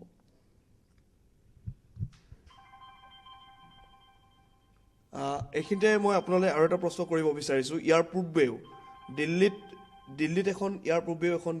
বৈঠক হৈছিলে যিখন বৈঠকত আপোনালোক আহিছিলে মনজিৎ মহন্ত ডাঙৰীয়া আহিছিলে ইয়াৰ পূৰ্বে দিল্লীলৈ আহিছিলে আৰু জমিয়তৰ ফালৰ পৰা এখন পিচ কমিটি বনাই দিয়া হৈছিল কিন্তু সেই সম্পৰ্কত এইটো কোৱা হৈছে যে সকলোৱে ভাবি লৈছিলে যে এই বৈঠকখন তাৰ পৰৱৰ্তী পৰ্যায়ৰ বৈঠক যিহেতু জমিয়তে আমাক আমন্ত্ৰণ জনাইছিল গতিকে আপুনি কি কয় এই বিষয়ে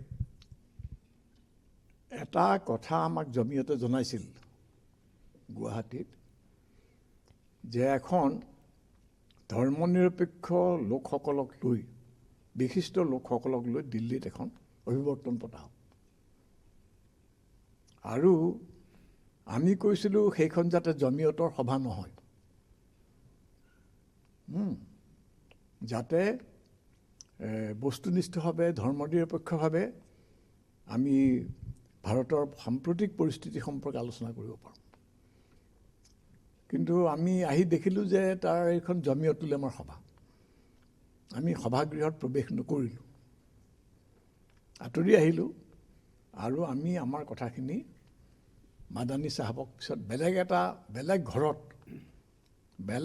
বেলেগ ৰুমত সভাকক্ষৰ বহুত দূৰত আমি তেওঁক জনালোঁ যে এইটোতো বেয়া কথা হ'ল সেইবাৰ কিন্তু তেওঁলোকে আমাক মানে নিমন্ত্ৰণ কৰি অনাটো হয় সেইবাৰ আহিছোঁ আৰু উদ্দেশ্য ভাল বুলি আহিছোঁ তাৰপৰা ইয়াত যেতিয়া দেখিলোঁ যে এইখন জমিয়ত উলেমাৰ সভাই হৈ যায় হ'ব আমি তাত উপস্থিত থকাটো অসংগত বুলি ভাবিলোঁ আৰু আমাৰ আপত্তিবিলাক তেখেতক জনালোঁ। তাৰপিছত তেখেতে ক'লে যে কি হ'ব অসমত কি আপোনালোকে আহিলে কিবা এটা হ'বনে নহয়। মই বোলো এতিয়ালৈকেতো হোৱাৰ কথা নাই। তাৰপিছত তেওঁলোকে কিবা পিচ কমিটি কৰাৰ কথা ক'লে, কিন্তু য'ত নেকি সংঘৰ্ষ হোৱা নাই তাত পিচ কমিটিৰ কথাটো উঠিব নোৱাৰে। গতিকে আমাৰ ফালৰ পৰা লগে লগে গুৱাহাটীত মনজিৎ মহন্ত স্পষ্টীকৰণ দিলে। প্ৰাঞ্জল, আৰু এটা কথা ছাৰে, মই ছাৰৰ পৰা জানিব বিচাৰিছোঁ যে এতিয়া যিটো বিতৰ্ক হ'ল, ছাৰে কৈছে যে জমিয়ত অহা কথাটো নাছিল, পৰৱৰ্তী সময়ত এইটো এটা এখেতসকলেও কৈছে যে এটা ষড়যন্ত্ৰমূলকভাৱে যিহেতু মাদানী চাহাব তালৈ সোমাই গ'ল।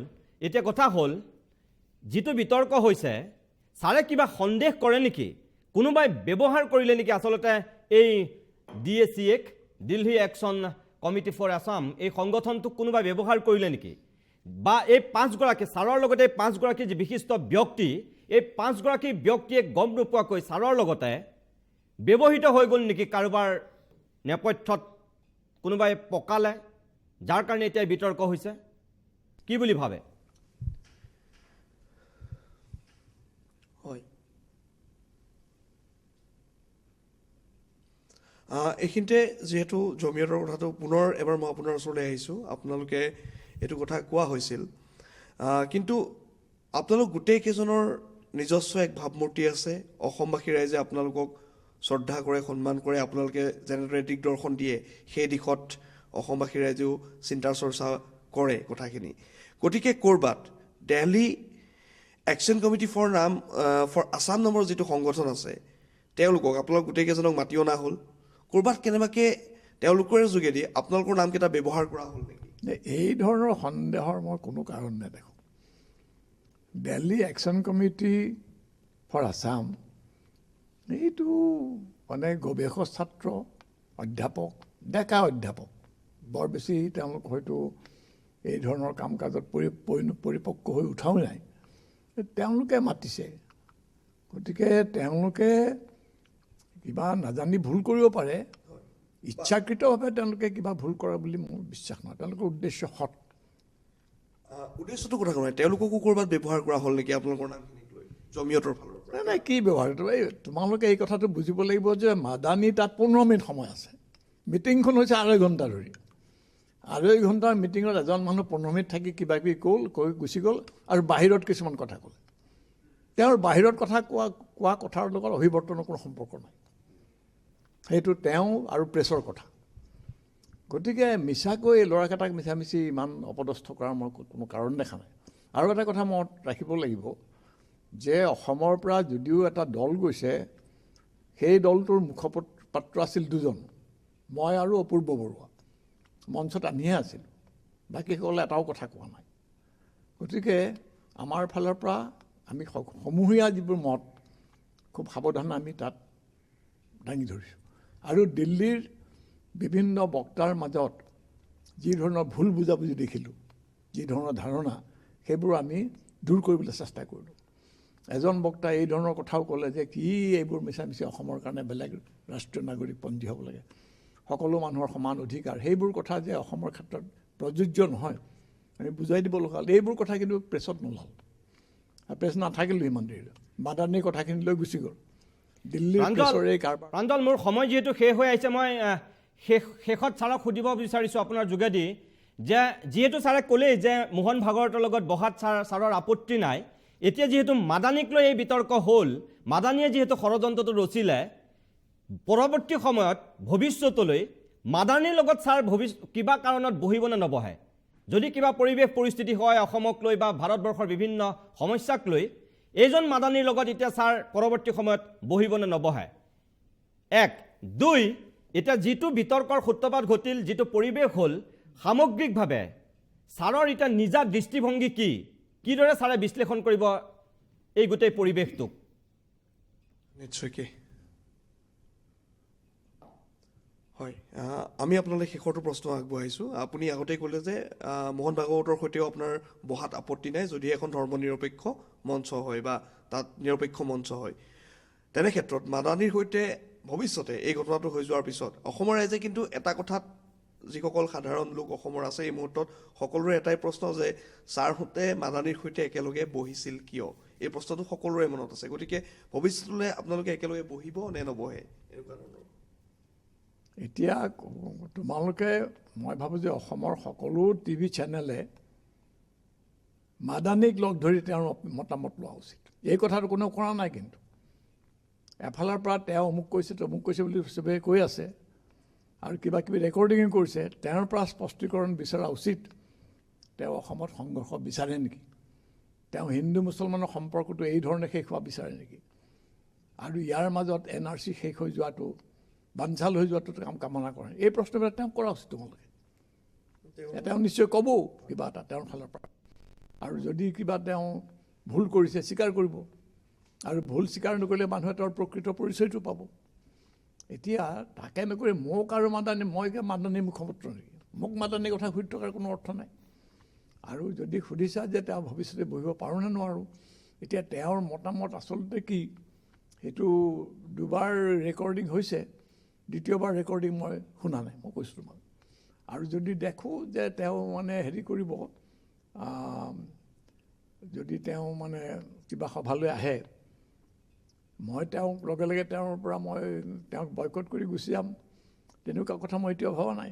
কিন্তু এই কথাটো ঠিক যে মই মাদানীৰ কথাৰ লগত মই একমত নহওঁ, আৰু তেওঁ যি ধৰণৰ কথা ক'লে মই গৰিহণা দিছোঁ। প্ৰাঞ্জল, মই আৰু এটা কথা সুধিব বিচাৰিছোঁ শেষত, যে অসমৰ মিডিয়াত, ছ'চিয়েল মিডিয়াতে হওক বা টেলিভিশ্যনতে হওক, যিটো এতিয়া ছাৰক লৈ ভূমিকা হৈ আছে, এই কি অসমৰ মিডিয়াই ভুল কৰিছে নেকি? বুদ্ধিজীৱীক লৈ যিটো পৰিৱেশৰ সূচনা হৈছে, কি অসমৰ মিডিয়াই ভুল কৰিছে নেকি? ছাৰে কি কয় এই ক্ষেত্ৰত?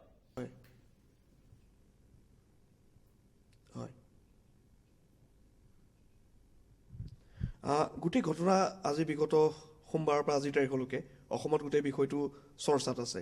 এই গোটেই বিষয়টোৰ সম্পৰ্কত আপুনি নিজস্বভাৱে গোটেই কথাখিনি কেনেকৈ বিশ্লেষণ কৰিছে? নহয়, বিশ্লেষণটো মই ইতিমধ্যে কৈছোঁৱেই। মোৰ কথা হৈছে যে প্ৰচাৰ মাধ্যমে দায়িত্বশীলভাৱে কাম কৰিলে ৰাইজৰ উপকাৰ হয়।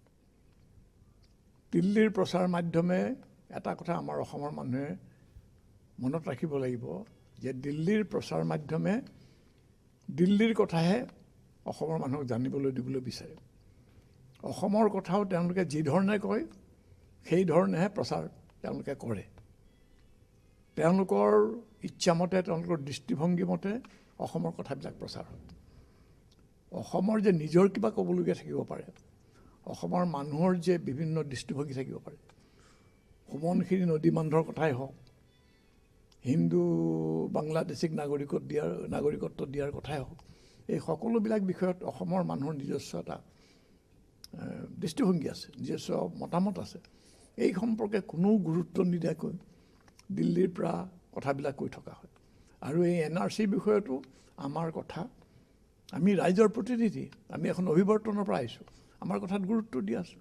সেই কথাত গুৰুত্ব দিয়ে মাদানীয়ে ক'ত কি ক'লে তাকে লৈ মিছামিছি হাল্লা কৰি থকা হৈছে। আৰু মাদানীয়ে যদি অসমত এনেকুৱা কিছুমান মানে যদি সঁচাকৈয়ে তেওঁ কিবা অপকৰ্মত লিপ্ত হয়, আমি বাধা দিম নহয়। আমি মাদানী ধাৰ খাই থাকোঁ, গতিকে মাদানীয়ে যদি অপকৰ্ম কৰে আমি বাধা দিম। আৰু মই ভাবোঁ যে কিছুসংখ্যক মুছলিম মানুহে আমাৰ কথা শুনিব। কিন্তু মই এতিয়ালৈকে নিশ্চিত নহওঁ যে তেওঁ মানে অসমত কিবা অপকৰ্ম কৰিব খুজিছে। যিখিনি কথা ক'লে এই উত্তেজনাবশতঃ তেওঁৰ মুখৰ পৰা ওলাই গ'ল, অত্যন্ত অবাঞ্ছিত দুৰ্ভাগ্যজনক মন্তব্য, তাৰ ফল বিপদজনক হ'ব পাৰে। সেই কথা তেওঁ নুবুজাটো তেওঁৰ দৰে এজন বয়স্ক নেতাৰ পক্ষে মই ভাবোঁ যে প্ৰাঞ্জল, মই ধন্যবাদ জনাইছোঁ ডক্টৰ গোহাঁই ছাৰক এইখিনি সময় দিয়াৰ কাৰণে। মোৰ সময় যিহেতু শেষ হৈছে, মই শেষবাৰৰ কাৰণে ডক্টৰ অপূৰ্ব বৰুৱা, মই আপোনাৰ কাষলৈ যাব বিচাৰিছোঁ। যিহেতু 3 দিন ধৰি ধাৰাবাহিকভাৱে এই বিষয়টোৱে ৰাজ্যত তোলপাৰ লগাই আছে, ক'ৰবাত ডক্টৰ হীৰেণ গোহাঁই ছাৰৰ পুতলিকা জ্বলিছে, ক'ৰবাত আকৌ হাইদৰ হুছেইন মনজিত মহন্তক গ্ৰেপ্তাৰৰ দাবী জনাইছে। কি বিধায়ক, কি সাংসদ, কি জাতীয় দল সংগঠন, সকলোৱেই এই বিষয়টোত এক প্ৰকাৰ জঁপিয়াই পৰিছে। আমি নিবিচাৰোঁ যে আপোনালোকৰ সততাক লৈ অসমৰ জাতীয় অনুষ্ঠান প্ৰতিষ্ঠানে বা কোনোবা ব্যক্তি বিশেষে প্ৰশ্ন উদয় কৰক বা প্ৰশ্নৰ চিহ্নিত কৰক, সেয়া কোনেও হয়তো নিবিচাৰে। যি হৈ গ'ল অনাগত দিনত এনেকুৱা পৰিৱেশ পৰিস্থিতিৰ কেতিয়াও উদ্ভৱ নহওক আপোনালোকৰ দৰে বৰণ্য ব্যক্তিক লৈ কোনেও যাতে ৰাজনীতি কৰিব নোৱাৰে কোনেও যাতে বিপথে পৰিচালিত কৰিব নোৱাৰে তাৰ কাৰণেও হয়তো এতিয়াৰ পৰা অসমৰ বৌদ্ধিক জগতৰ ব্যক্তিসকল অধিক সচেতন আৰু সজাগ হ'ব লাগিব এইটো আপোনালোকৰো এক এতিয়া দায়িত্ব এই বিষয়টোৰ যিটো বিতৰ্ক এই বিতৰ্কটোৰ শেষ হ'বৰ কাৰণে শেষ বক্তব্য আপোনাৰ কি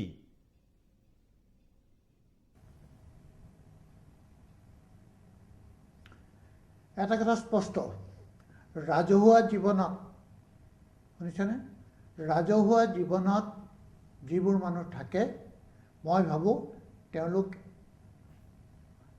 এনেধৰণৰ বিতৰ্কত সোমাবলৈ ভয় কৰিব নালাগে কাৰণ কথা হৈছে মই বিশ্বাস নকৰোঁ যে মানুহে ৰাজনীতিৰ ক্ষেত্ৰত সমাজনীতিৰ ক্ষেত্ৰত এনে কোনো কথা ক'ব পাৰে যিটোত কেতিয়াও বিতৰ্কৰ সৃষ্টি নহয় পৃথিৱীত কোনো ৰাজনৈতিক মন্তব্যই বিতৰ্কৰ উদ্ধত হ'ব নোৱাৰে এটা কথা সেইটো 2 নম্বৰ কথা মই আগতে কৈছোঁ শিলাদিত্যৰ লগত বহি পেলাই মই এখন চেনেলত টেলিভিছন চেনেলত কথা পাতিছোঁ কি হৈছে তেতিয়া মোক মানুহে ধৰিছিলে নেকি তুমি কিয় শিলাদিত্যৰ লগত বহিছা একেলগে বহিছোঁ মোৰ মনত আছে তৰ্কও কৰিছোঁ সমৰ্থনো কৰিছোঁ গতিকে এটা বুজা উচিত গণতান্ত্ৰিক চৰিত্ৰৰ যি মানুহ তেওঁলোকে অইনৰ লগত যুক্তি তৰ্কত লিপ্ত হ'ব আৰু এই যুক্তি তৰ্কত লিপ্ত হোৱাৰ অৰ্থ এইটো নহয় তেওঁলোকক সমৰ্থন কৰিব যদি কাইলৈ মাদানীয়ে ভাল কথা কয় মই সমৰ্থন কৰিম কাইলৈ নৰেন্দ্ৰ মোদীয়ে ভাল কথা ক'লে মই সমৰ্থন কৰিম মই যদি ভাবোঁ তেওঁলোকে ভুল কথা কৈছে মোৰ বিবেকত যদি এইটো আপত্তি কৰে প্ৰতিবাদ কৰিম তাৰ বাবে মই শাস্তি পাব লাগে শাস্তি পাম মই আগতে কৈছোঁ যে 1975 চনত ইন্দিৰা গান্ধীক আমি উপলুঙা কৰাৰ কাৰণে 17 মাহ জেলত আছিলোঁ গতিকে এইবোৰ কথা বুজিব লাগে আৰু মই নাভাবোঁ যে আমি অকল বুদ্ধিজীৱীৰ বাবে আমি আৰু বিতৰ্কৰ ঊৰ্ধত থাকিব লাগে মই ভাবোঁ ভুল কথা ৰাইজে আমাৰ লগত যুক্তি তৰ্কত লিপ্ত হোৱাটো আমি বিচাৰোঁ আমিও ভুল কৰিব পাৰোঁ মই প্ৰত্যেকবাৰে কওঁ যে যেতিয়াই মোক কোনোবাই প্ৰশ্ন কৰে তাৰ পৰা মই শিকোঁ গতিকে মোৰ ছাত্ৰসকলে প্ৰশ্ন কৰিলে মই তোমালোক মোৰ শিক্ষক এতিয়া তেতিয়া মই নতুনকৈ ভাবোঁ এইটোৰ পৰা আমাৰ এটা শিক্ষা হৈছে যে মাদানীৰ নিচিনা মানুহ মই গম পোৱা নাছিলোঁ মাদানী তালৈ আহিব বুলি যদি কেনেবাকৈ আগলৈ গম নকৰে যে সেই গোপনে কৰিব পাৰে গোপনে কৰিলে মই কৰিব নোৱাৰোঁ যদি মই জানো যে আমুকজন মানুহ মাদানীৰ নিচিনা মানুহ আহিব মই অকণমান সতৰ্ক নিশ্চয় হ'ম কিন্তু এইটো নহয় যে তেওঁক মই যাম তেওঁক চেলেঞ্জ কৰিম মোৰ কাম এইটো নহ'লে তেওঁক ফিল্ডখন এৰি দিয়া হ'ব মানুহক ভুল পথত পৰিচালিত হ'বলৈ দিয়া হ'ব সেইটো কৰিব নোৱাৰি হিমন্ত বিশ্বই কওক সৰ্বানন্দই কওক মাদানীয়ে কওক যিয়ে কওক ভুল কথা ক'লে প্ৰতিবাদ কৰিম যদি তেওঁলোক মোৰ সন্মুখত থাকে তেতিয়াও কৰিম আঁতৰত থাকিলেও কৰিম একেলগে বহিমো নাই মই সেইটোকে আপোনালোকক কৈছোঁ যে আপোনালোকৰ নিচিনা ইমান বিজ্ঞ ইমান স্বনামধন্য ব্যক্তি থকাৰ পিছত মাদানীৰ দৰে ইমান এজন চতুৰ আৰু চালাক ব্যক্তিয়ে আপোনালোকক এক প্ৰকাৰ নাকত ধৰি চাকত ঘূৰাই দিলে আপোনালোকৰ কথাখিনি তল পৰিল তেওঁ যিটো অভিষ্ট সিদ্ধি আছিল সম্পূৰ্ণৰূপে তেওঁ ছাকচেছ সফল হ'ল তেওঁ হঠাৎ আহিল ধূমকেতুৰ দৰে আৰু তেওঁ নোহোৱা হৈ গ'ল কিন্তু তেওঁ যিখিনি বক্তব্য যিধৰণে তেওঁ পৰিকল্পিতভাৱে দিম বুলি আহিছিল তেওঁ দিলে সিঁচিলে বছ তাৰপিছত তেওঁ গুচি গ'ল কিন্তু আপোনালোকৰ মূল কথাখিনি তল পৰিল আপুনি তাত কি কৈছিল সেয়া এতিয়ালৈকে নোলালে মোক পিছলৈ চুৰি মাৰিলে তুমি মোক ক'বাৰে কিয় অসতৰ্ক হৈছে নিতু মানে কথাটো শুনা মই ৰাস্তাত খোজকাঢ়ি গৈ আছোঁ পিছৰ পৰা ডকাইতে চুৰি মাৰিলে তেতিয়া কি মই ভাবিম নেকি মই আৰু সতৰ্ক হ'ব লাগিছিল সেইটো সম্ভৱ নহয় যি ষড়যন্ত্ৰ কৰিব গোপনে কৰিব আৰু তেওঁলোকৰ দৰে ক্ষমতাশালী মানুহ যদি তেওঁ কৰিছে মই নাজানো পুলিচে ধৰক কাইলৈ আনকি চৰকাৰৰ কোনোবা মন্ত্ৰীয়ে যি মোৰ বিৰুদ্ধে ষড়যন্ত্ৰ কৰে সেইটো মই কেনেকৈ নিজক বচাম যিমান বিচক্ষণ মানুহ নহওক এইটো মনত ৰাখিবা আমাৰ নিচিনা মানুহ মোৰ গুৰু হৈছে চক্ৰেটিছ বিষ খাই মৰিছিল মানুহটো মই তেনেকুৱা মানুহ মই যিটো বিশ্বাস কৰোঁ সেইটো লৈ যুদ্ধ কৰিম তাৰ সন্মুখত কোন আছে মোৰ প্ৰয়োজন নাই মোৰ দেউতাই মোক জেলত গৈ দেখা কৰিছিলে বহুত দিনৰ আগতে ক্লাছ 9ত থাকোঁতে চৰকাৰী চাকৰি মোক সুধিছিলে তই এনেকুৱা মই কৈছোঁ তুমি ভাল কাম কৰা হ'লে মই জেলত নাহোঁ মই তেনেধৰণৰ মানুহ আৰু কোনেও যদি আঙুলি দেখুৱাই মোক ক'ব পাৰে যে এদিন মই কাৰোবাৰ পইচা খাইছোঁ তোমালোকে নাজানা সদৌ অসম ছাত্ৰ সন্থাৰ নামটো মই দিছিলোঁ 1967 চনত ছাত্ৰ আছিলোঁ এওঁলোকে মোক দেশ প্ৰেম শিকাবলৈ আহিছে মই গৈ পেলাই প্ৰফুল্ল মহন্ত ভৃগু ফুকনৰ কেম্পত গৈ বক্তৃতা দিছিলোঁ তেওঁলোকক বুজাইছিলোঁ বামপন্থীৰ ভিতৰত বৰ কম মানুহ আছিলে যিয়ে এইটো মুভমেণ্ট সমৰ্থন কৰিছিলে মোৰ এতিয়া মোৰ জাতীয় স্বদেশ প্ৰেমৰ উদাহৰণ দিব পৰীক্ষা দিব লাগে মই এইটোলৈ ভয় নকৰোঁ আনকি যদি এইটোও হয় অসমৰ ৰাইজে মোক গৰিহণা দিয়ক মই সত্যপথত থাকিলে গৰিহণা যদি কোনোবাই দিয়ে মই সেইটোত গৌৰৱান্বিত বোধ কৰিম তাৰ বাহিৰে মোৰ ক'বলৈ একো নাই মোৰ ধন্যবাদ অপূৰ্ব বৰুৱা ডাঙৰীয়া আপোনাক ধন্যবাদ জনাইছোঁ শেষত স্পষ্টকৈ এই কথাখিনি কোৱাৰ কাৰণে। মই শেষত আকৌ আপোনাক কওঁ যে আপুনি ভুলতো নাভাবিব যে মই আপোনাক পৰীক্ষা লৈছোঁ বা আপোনাৰ সততাক লৈ মই প্ৰশ্ন কৰিছোঁ। মই কৰজোৰে আপোনালোকক কওঁ, ডক্টৰ হীৰেণ গোহাঁই ছাৰ বা অপূৰ্ব বৰুৱা বা আপোনালোক এই আটাইকেইজন ব্যক্তিৰ সততাক লৈ আমি প্ৰশ্ন উত্থাপন কৰা নাই। ৰাইজৰ মাজত যিখিনি প্ৰশ্ন উত্থাপন হৈছে মই সেইখিনিহে আপোনালোকৰ ওচৰলৈ লৈ আহিছোঁ। এটা কথা আপোনালোকেও জানে যে ৰাজনীতিবিদৰ ভণ্ডামি সমাজে সহ্য কৰে, কিন্তু বৌদ্ধিক জগতৰ ব্যক্তিৰ ভণ্ডামি সমাজে কেতিয়াও সহ্য নকৰে। বৌদ্ধিক জগতৰ মানুহ যদি ভণ্ডামিত নামে, সাধাৰণ মানুহ বাকৰুদ্ধ হয়, দিশহাৰা হয়, মৰ্মাহত হয়, বুকুত এসোপামান বেদনা তেওঁলোকৰ জমা হয়। সমাজখনক তেওঁলোকে যিহেতু নেতৃত্ব দিয়ে, সেই মানুহৰ যদি ক'ৰবাত ভণ্ডামি হোৱা বুলি ভাবে, তেতিয়া মানুহ দিশহাৰা হোৱাটো স্বাভাৱিক। মই আকৌ কৈছোঁ, আপোনালোকৰ প্ৰতি প্ৰশ্ন উত্থাপন হোৱা কাৰণেহে মই আপোনালোকক সুধিছোঁ। আপোনালোকে ভণ্ডামি কৰিছে বুলি মই ভুলতো ভবা নাই, পৰীক্ষা লোৱা নাই। অপূৰ্ব বৰুৱা ডাঙৰীয়া, শেষত মই আকৌ কৈছোঁ, আপোনাৰ সততাক লৈ সন্মান কৰোঁ, শ্ৰদ্ধা কৰোঁ, কিন্তু আপোনালোকেও যাতে সযতনে খোজ দিয়ে অনাগত দিনত স্পৰ্শকাতৰ বিষয়ত যাতে আপোনালোকে মাতোঁতে কিছু সাৱধান হয়। যিকোনো বিষয়ত যাতে বৌদ্ধিক জগতৰ ব্যক্তি হ'ল বুলি আপোনালোক যাতে সোমাই নপৰে আৰু পৰৱৰ্তী সময়ত এক অনাহুত পৰিৱেশ পৰিস্থিতিৰ আপোনালোক মুখামুখি নহয়, তাৰ কাৰণেহে আমাৰ অনুৰোধ আৰু এই আহ্বান। প্ৰিয় দৰ্শক, NRCক লৈ যি বিতৰ্কৰ সূত্ৰপাত হৈছে, আৰছাদ মাদানীয়ে যি পৰিৱেশৰ সূচনা কৰিছে, পানী ঘোলা কৰিছে হয়তো আৰছাদ মাদানীয়ে, কিন্তু অসমীয়া মানুহ হয়তো ইমান মূৰ্খ নহয়, অসমীয়া মানুহ হয়তো ইমান ভীৰু নহয় যে এজন আৰছাদ মাদানীৰ সেই বক্তব্যটোৰ কাৰণে আমি দিশহাৰা হ'ম। ষড়যন্ত্ৰকাৰীসকল সদায় এটা সময়ত উফৰিবই, সত্যৰ সদায় জয় হ'বই। সেয়ে আশা কৰিছোঁ আজিৰ এই অভিমতৰ মাজৰ পৰাও ডক্টৰ হীৰেণ গোহাঁই ছাৰৰ পাণ্ডিত্যক লৈ আপুনি মই প্ৰশ্ন কৰাটো বৰ অন্যায়। অসমীয়া সমাজ জীৱনত ডক্টৰ গোহাঁই ছাৰৰ এই ডক্টৰ অপূৰ্ব বৰুৱাৰ অৱদান কেতিয়াও আপুনি অস্বীকাৰ কৰিব নোৱাৰে। তেওঁলোকৰ মতাদৰ্শৰ লগত আপোনাৰ মতাদৰ্শ নিমিলিব পাৰে, সেই বুলি কিন্তু তেওঁলোকৰ সামাজিক জীৱনৰ প্ৰতি থকা অৱদানক আপুনি মই অস্বীকাৰ কৰিব নোৱাৰোঁ। শেহতীয়াকৈ ফুলকুমলীয়া ল'ৰাও ডক্টৰ গোহাঁই ছাৰৰ বিৰুদ্ধে যেনেধৰণৰ মন্তব্য কৰিছে ছ'চিয়েল মিডিয়াত বা সামাজিকভাৱে যি ধৰণৰ বক্তব্য দিছে, এয়া কিন্তু জাতিটোৰ কাৰণে মংগলজনক নহয়। কি ৰাজনৈতিক বিয়াগুম নেতা, কি সৰু সৰু ল'ৰা ছোৱালী, অন্তত কিছু কথা কওঁতেনে বক্তব্য ৰাখোঁতে সজাগ আৰু সচেতন হোৱাটো জাতিটোৰ কাৰণেই মংগলজনক। আজিৰ অভিমত ইমানতেই সামৰিছোঁ। নমস্কাৰ।